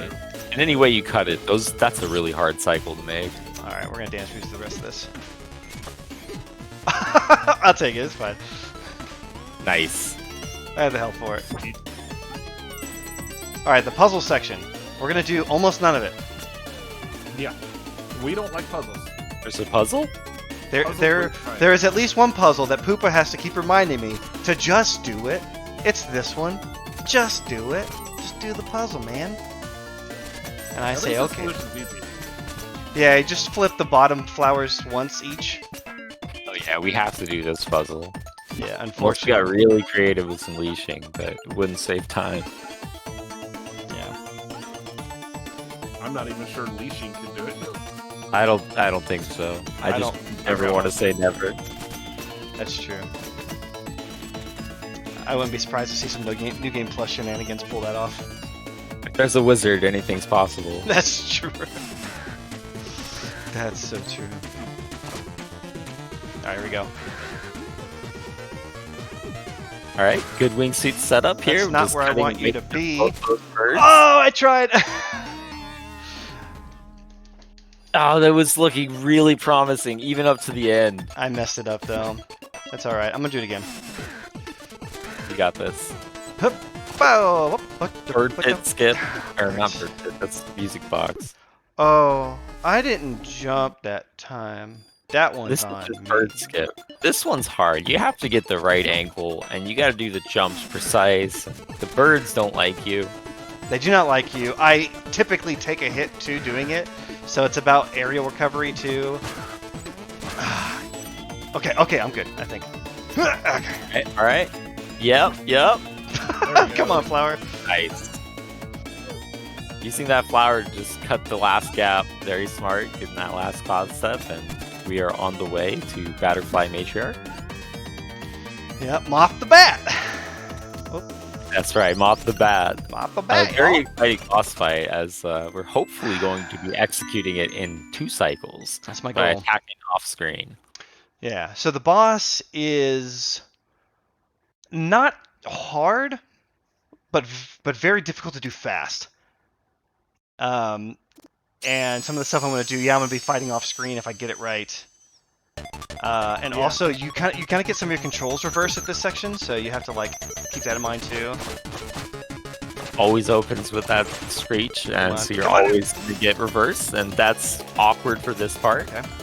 Trying to get the right counting, and looking like good phase 1 damage. Going up very high into the next screen there before the camera decides to follow Ninja. A little slow on the setup, but oh no, get up there, get up there, And these platforms, of course, are always here. They are supposed to be revealed by a firefly, kill but him. Ah. with some memory, we're looking good. And unfortunately, no phase 2. I've never seen anyone on top of the tree, though. That's really cool.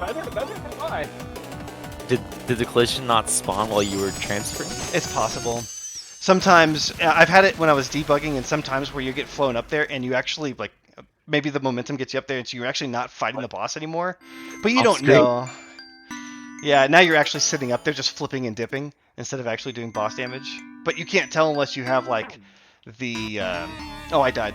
You have the debugger up where you can see the damage for the boss. You hate to see that slipping right after the boss on the way. Are you kidding? You're gonna have to fight the boss. Oh, just kidding. That was the death ward.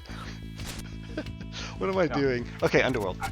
Yeah, ideally, if this was a perfect run, that would be the first time you actually die in the run. That's the first intentional death we take. We take 3. But hey, this is a marathon. We know things happen. Yeah, I said it during PB attempts too. Like, oh, it's just a PB attempt. It just happens. Slap. Oh, why did I do that? Let's pretend like that Oh didn't happen. no. So not having anywhere to actually be running, you have to be running for the Ninja Tabi to let you be on lava and other such calmer fluids. Yeah, Those I had a little bit of boiling mistiming water there. and lava is no good. Yeah, you can't swim in lava. I'm not sure if that was a shocker to anyone else, but it definitely got me. Stop it. Stop it. Actually, there is one spot in Underworld where there's a tile of water under the lava, apparently. So we're able to take a spike boost and do a water yeet out of the lava early on in Underworld. Yeah. It's not insta-kill. It actually performs like death amount of damage. So you can step in lava for a bit with iframes. Not the flowing Fanta, though. That's a little different. That kills the ninja. Yeah, it's no good. It's too fast and too hot. It's too hot to drink. So we won't. Alright, so we're doing another Underworld we're doing the revisit here. Again, Saw a clip coming up. the splits are... I'm not doing saw clip. Respectable. Let's not. So it's Oh. the pool, the second lava pool in this top-down room, right? That has the water under it, I think. Is it? I can't even remember anymore. This is a think tough also on room that that will eat your jumps. The platforms Oh, yeah. can actually eat your jumps because of how like cloud step like calculations work. It's all based on detecting ground underneath you.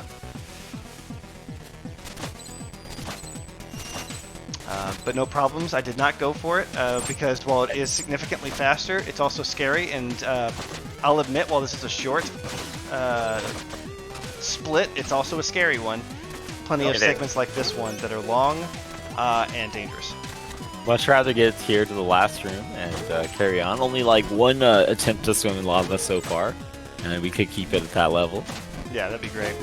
Yeah, so the dangerous thing is by performing that really fast trick, which is essentially like a one tile off of one of those spike traps, you skip a checkpoint.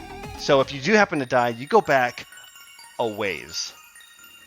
Yeah. No one And one wants of the that. most common, one of the most common places to die, and this is this last little hallway that you're running in, because if you get hit by one of those pendulums or by a fireball at the wrong spot, you're in the lava that you can't recover from.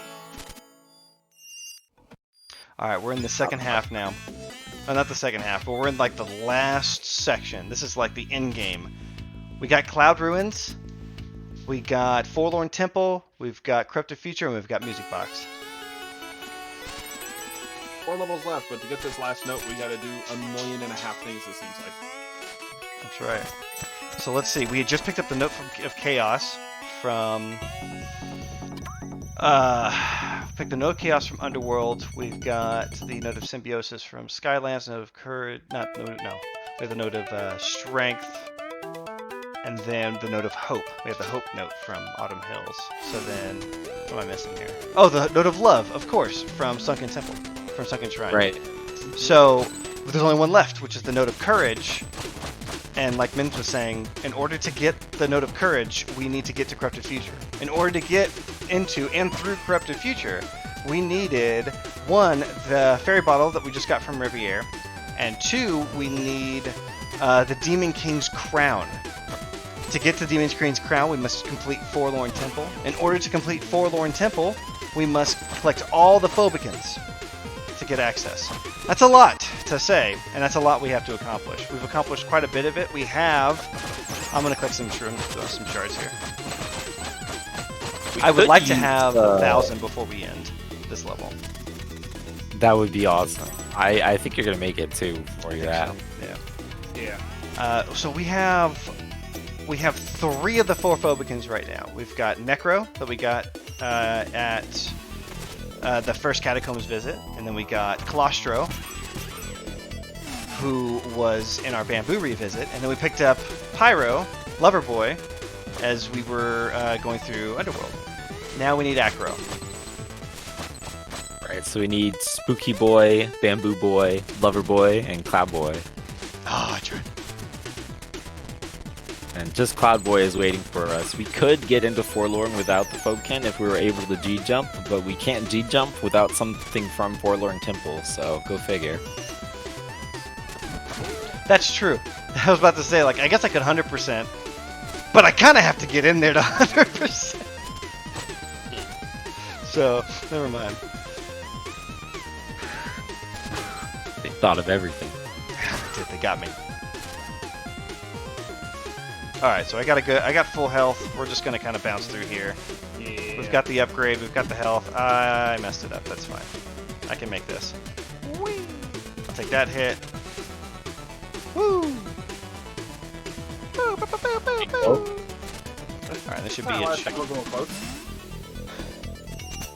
be a checkpoint here. Press up some more money while we wait for this crusher. That crusher cycle is absolutely skippable. I do not do it, but it is absolutely doable. Just gotta climb fast. Yeah, you typically have to skip the checkpoint in order to get the speed, the height and speed that you need to clear it. So it's a little scary, but it's doable. It looks cool every time too. Yep. Every time it works. Oh, nope. Rap killed again. I tried. There's a lot of teleports you can get here if you know what you're looking for. Sometimes even a lantern in a wall. Oh, sometimes a lantern in a wall, like right there. There we go. Yeah. Get off there. Yep. Teleport? Nope. It's alright. My heart's not broken. But what about this teleport? Certainly, we're gonna get the eyes teleport. There it is. Yeah. I really like eyes teleport because it's a pretty straightforward intro to the room, and they just walk at them, slashing and darting. Yeah. It's going to sound a little silly to say, but anyone can get that teleport if you just do the room perfectly. Yeah. You just got to keep your eye on things and you're good to go. Yeah. Ideal, perfect movement going in there puts all the enemies in the correct position for a teleport.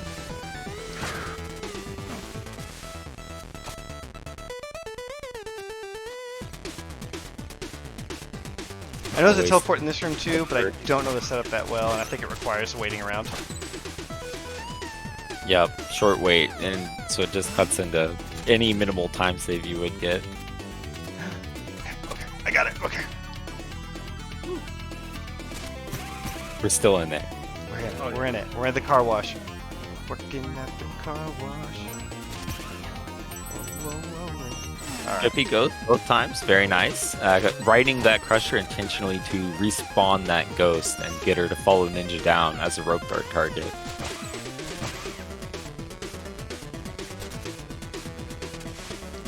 This room, I remember giving me a lot of grief casually, and a lot of fun in a run.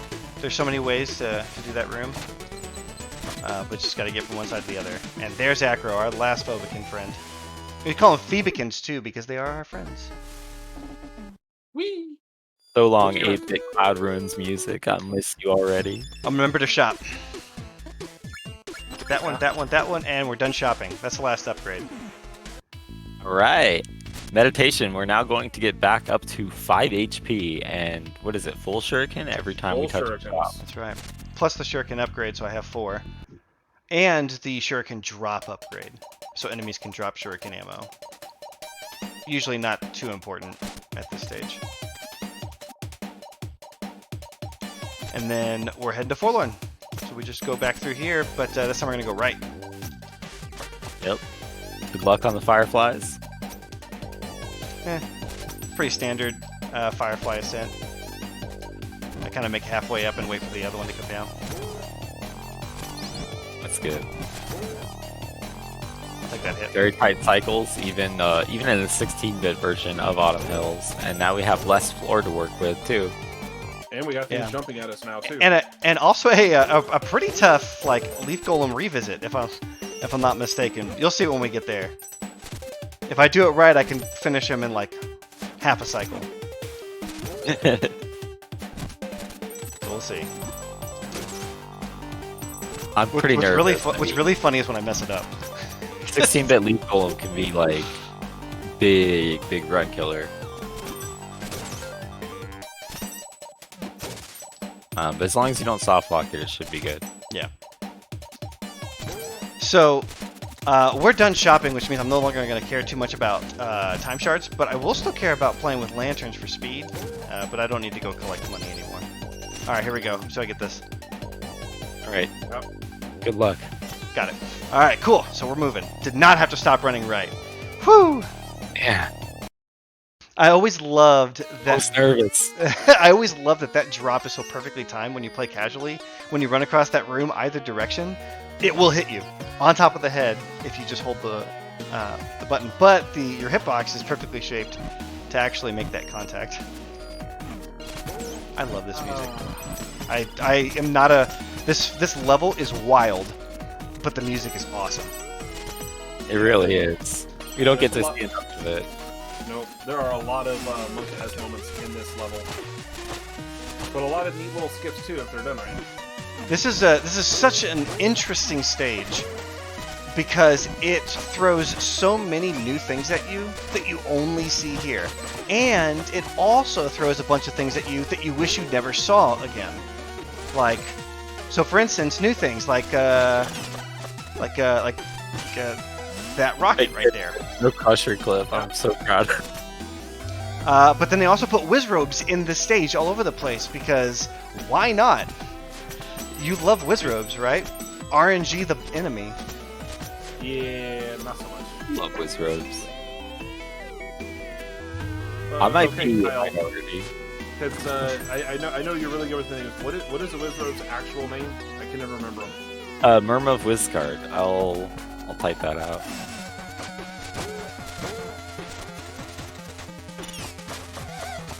No. So Yeah. this room is a good reason for why we hate Wizrobes too, and you kind of saw it there.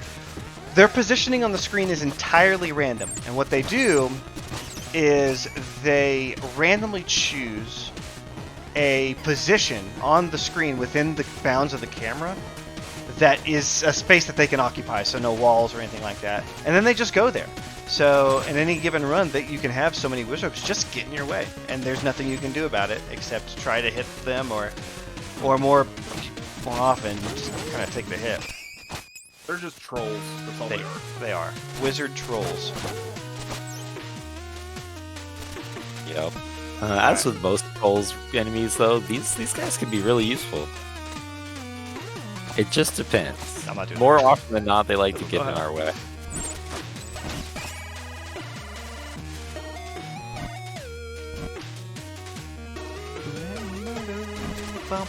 Oh, sad face. These spikes are interesting because they will only hurt you if the block is like fully illuminated. The fading spikes, even though they look like they're still there, won't hurt. But still wise to avoid them anyway. Ooh, got the skip. Very nice. Oh, I love that. Very clean. Oh, I don't love that. That whole room takes a lot of nice execution and rope darts just to get on that right platform cycle.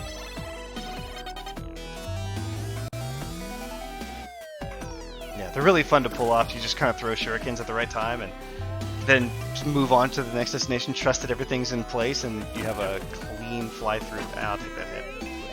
And Time Waster 2.0, right? 2.0?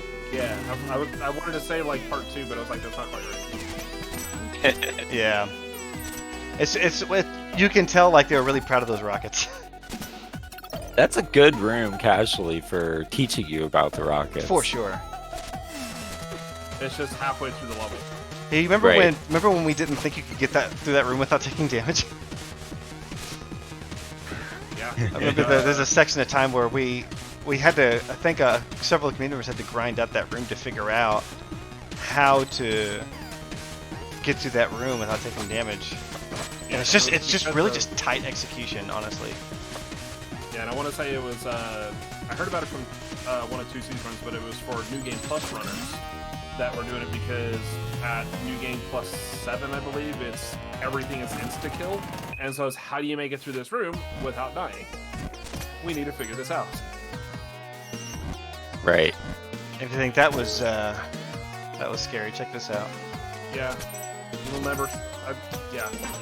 This room is always horrifying. You come into this room and all of a sudden the game is a Kaizo. Yeah, for like one room. It's the weirdest thing. But it is a bit scary, or a bit easier to get through than it looks. That by just taking that first hit, we're able to kind of get past the scary wave and just dart the rest of the way to safety. Okay.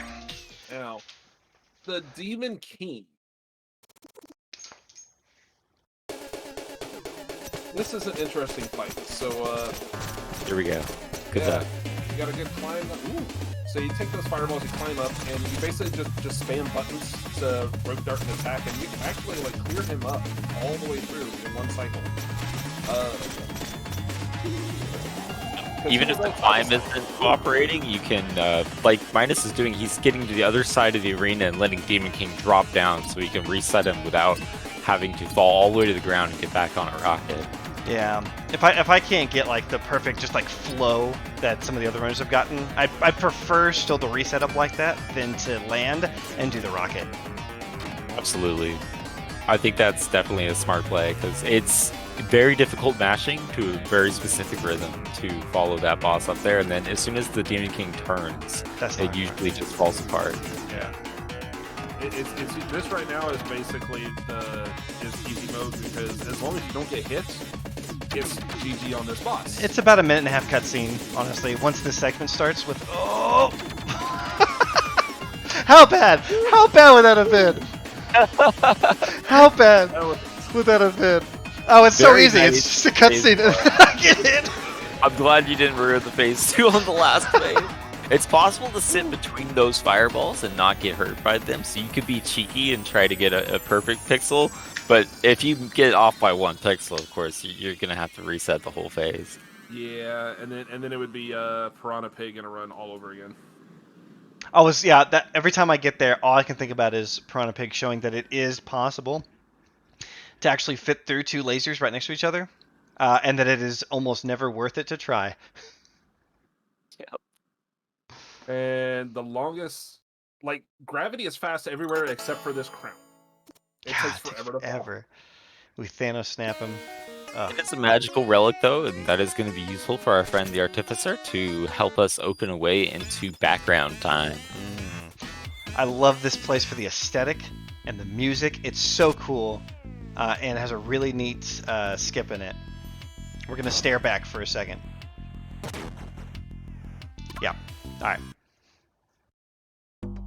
So, we got items to kind of enjoy a little bit. I think that this might be a good spot to... any announcements or donations, this might be a good spot where we enjoy the music and some of the aesthetic of the level. Because otherwise there's not much else to speak through. Absolutely. Well, we don't have any new donations coming on through, but we do have some incentives that are hopefully going to be met in the near future. Very, very solid run so far through here. We do have 2 incentives for tomorrow that still need to be met. Resident Evil 4 for tomorrow afternoon. We are hoping to meet our goal of 250 for the Assignment Ada run. Right now that sets at 81 out of 250. And Yagamat's Secret of Mana. We've got a bonus incentive for a hand cam. Right now that sets at $20 out of 500. You can make it happen. ! Donate.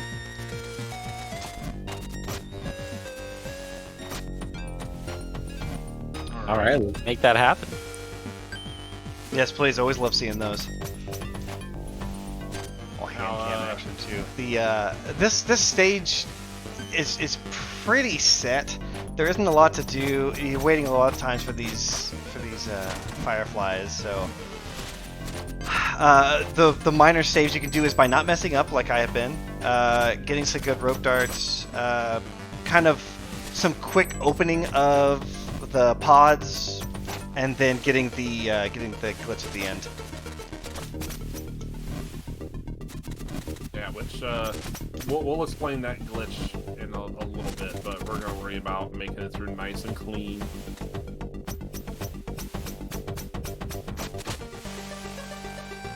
Because the thing about the glitch is we just got to make sure we don't die. Yeah.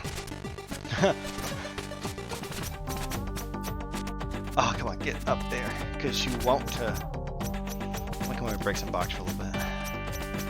All right, so here we go. I'm gonna set up for it, and then I gotta hit this high. Okay, don't And fall. nope. Water. Do it again, and hit the note and into the drink. Ah, I'm sorry. That's all right. I'll bring the note with me this time. Yeah. So here's an interesting tidbit that I did some digging on for why this glitch works the way it does. This stage has 1 checkpoint. We're at it. The game will say when you complete the note gathering animation, which doesn't happen until after you respawn. And you get to Enter skip big this guy. sexy stage, right? This is a very scary boss with a really fun and tough escape sequence you'd have to do. We're not gonna do any of that. I'm done. Bye bye. Everything worked out better than expected. All right. That's the last note. Note of courage. So there's only one thing left to do. But in all 6 notes that we're missing at the same time. Very important ditty right there. Ditty. Kong. Very important, like, measure right there. Measure of notes. They'll be nice to listen to as we go into the next stage. No, I do want to go inside. Don't mess with me. I'm not afraid. Alright. And shrinking, and in we go.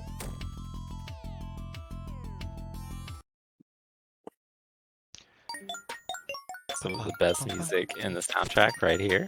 Oh yeah. Not only amazing music, but the whole level is based around the music. All the traps, everything, even the gravity. It's a really weird thing to say, but there are some very interesting things that we have messed with in this game to allow us to alter like trap movements, determine like beats that we're entering a room on, and even like walking on thin air with well-timed pause buffering.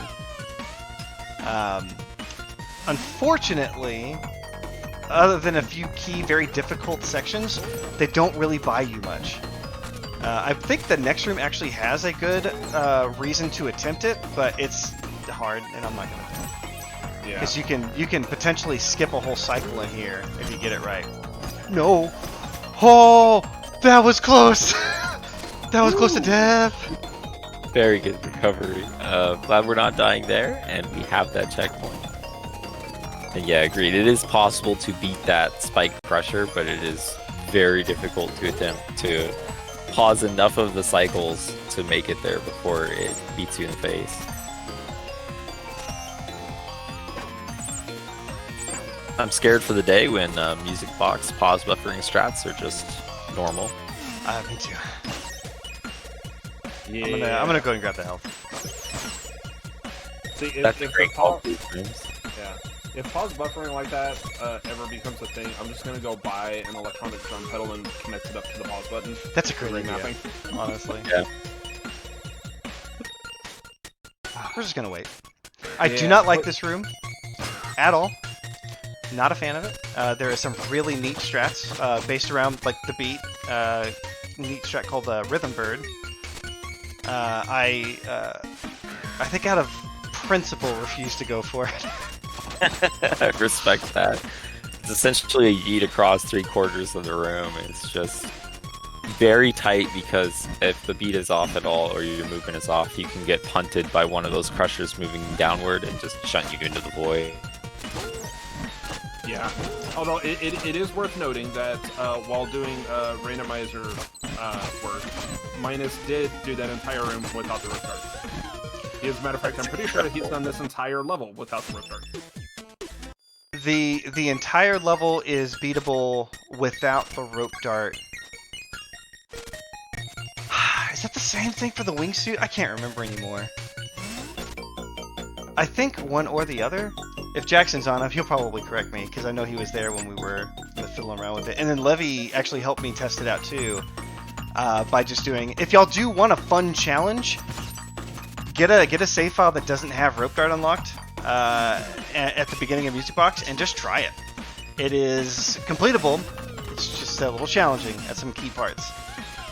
As we go through some of the rooms, you can kind of see too, and be like, how? There's a way.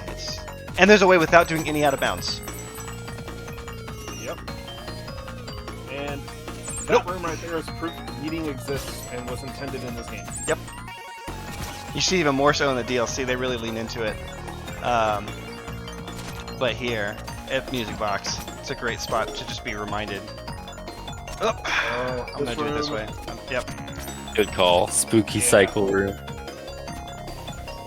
That room can be very, very, very tricky. I came so close to trying. Nope, don't do that. I paused the traps. This is another room where you could pull that off, by the way. I won't. Alright, I'm gonna try this cycle. I'm gonna try to get up and hit this switch on the right side and then get back over to the left side quickly enough to make the elevator up. I cannot believe I made that. It was such a sloppy That beginning. was good. Wow. That's pretty good. Could've picked up, though.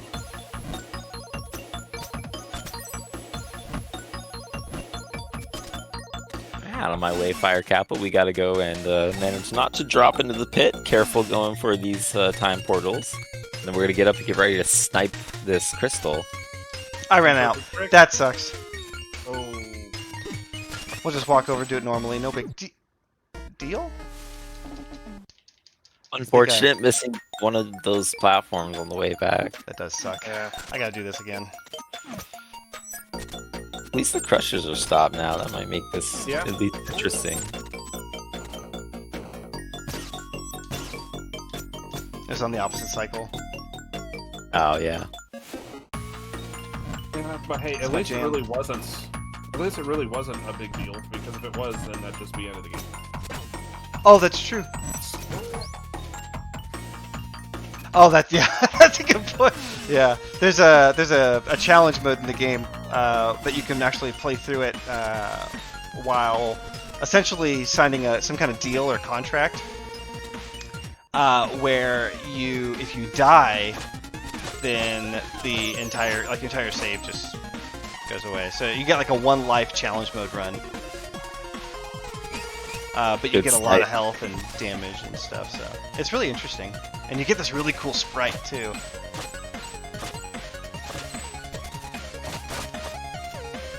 Very nice eating. I would expect nothing less.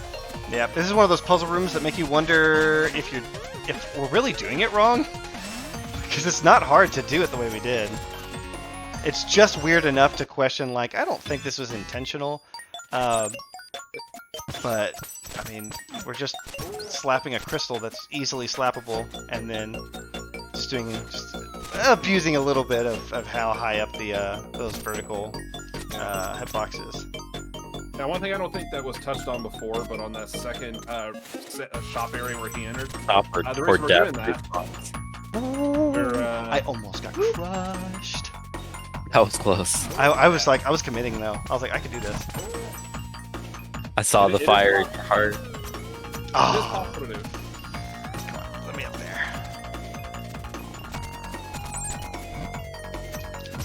Fat, help me out here. That was weird. Airwalk. That was weird. There it This- is, ladies. and Yeah, gentlemen. this level is so weird with its gravity. I should have used it. Alright. Oh, I hesitated. So, Minus, quick question. We do have story time unlocked. Do you do that before or after Phantom? I'll do it after the Phantom. So the last incentive we have is to go inside this store, this shopkeeper store right here, and listen to a story. This will be the last checkpoint we get. So as soon as the run's done, I can reload the save and be right back there to do the final readout, which takes approximately 3 minutes. Good thing you didn't skip that save. I think you would have gone back at least 2 checkpoints. All right, Phantom fight, final fight, is kind of a lot of fun. And can be relatively well scripted too. Yeah. Depending on just how you perform. It feels to me a lot like a Link to the Past blind fight, where if you know the movement and the rules and the damage, you can pretty much do it the same way every time.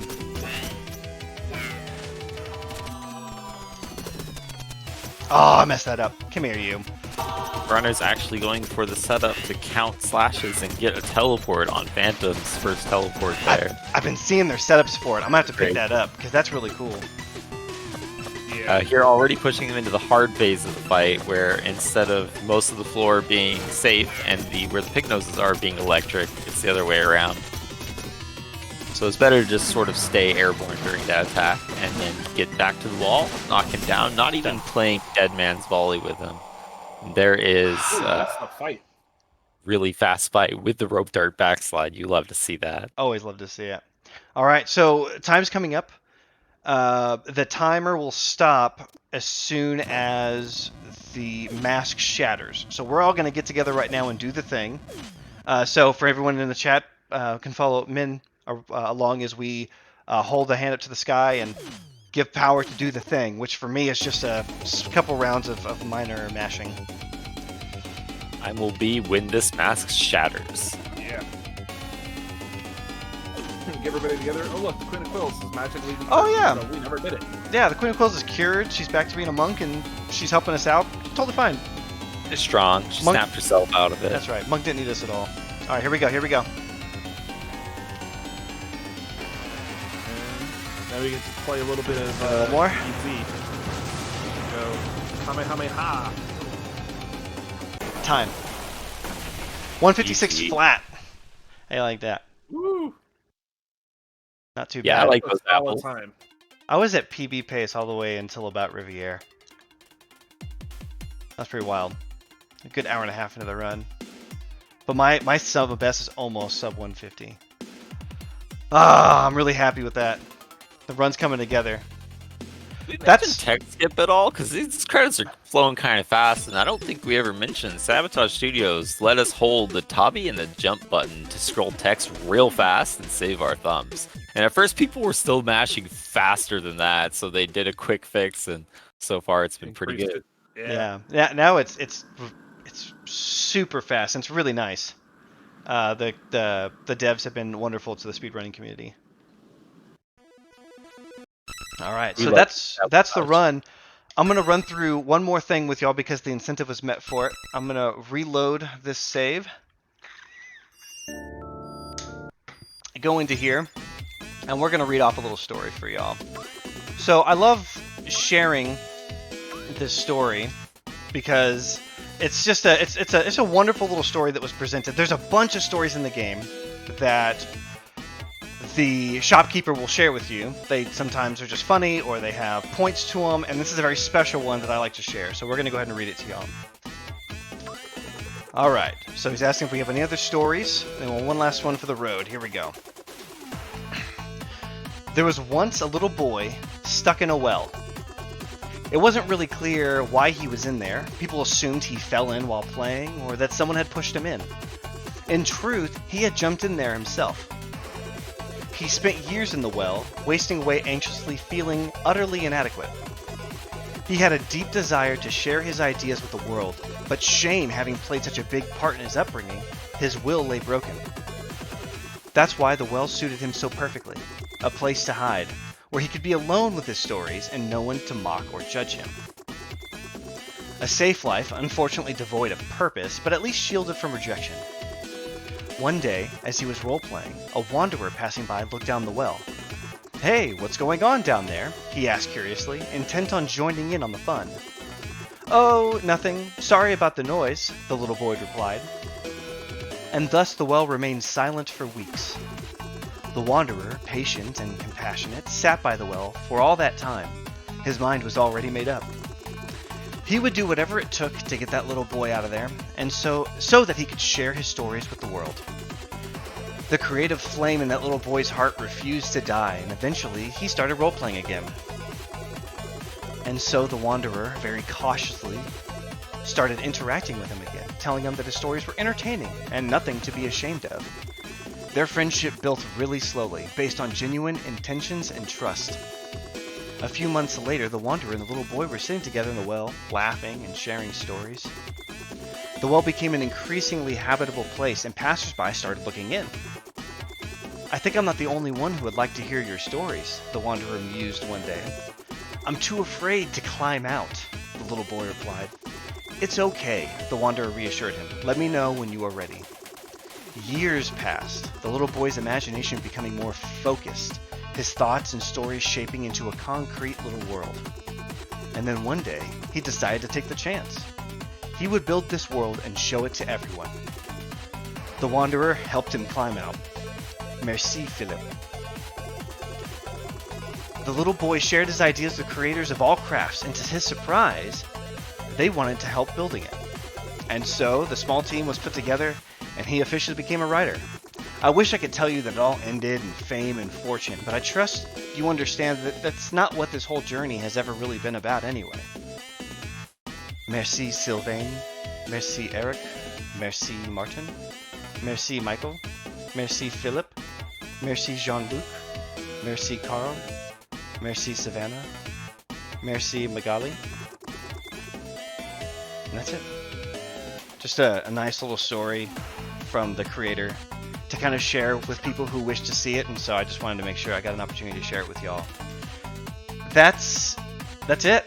That's the end of the run. Thank y'all so much for having us and allowing me to share so much of the game that I love so much. Min, Kyle, anything else from y'all before we wrap up? No, just I mean, like, if you guys are interested in running the game, we do have a Discord. We'll leave a link can be found through our speedrun.com boards. There are plenty of people here who are trying to that are more than willing to help everybody out in whatever category they're going with. And as a matter of fact, right now we're trying to do a Hall of Fast, which is basically a human theory task to see how low we can push that time. If you're interested in something like that, but feel free to come out and check out the Bamboo Crew. For those that are more inclined to be gender neutral, we go by the Bamboo Crew. So other than that, Kyle, do you have anything? Welcome, everyone. I hope that anyone interested does decide to join our happy speedrunning community. Also, if you love Sabotage Studio or The Messenger, please check out Sabotage Studio's Discord, where they have, an augmented reality game in progress and can hang out with the characters and all the wonderful people in that community. Other than that, thank you very much to SpeedGaming for hosting this incredible event, and thank you, Minus, for inviting me to commentate with Minta. I appreciate it. Yes, Awesome. sir, thank you. Thank you all so much. Y'all have a good rest of your marathon. Have a good day.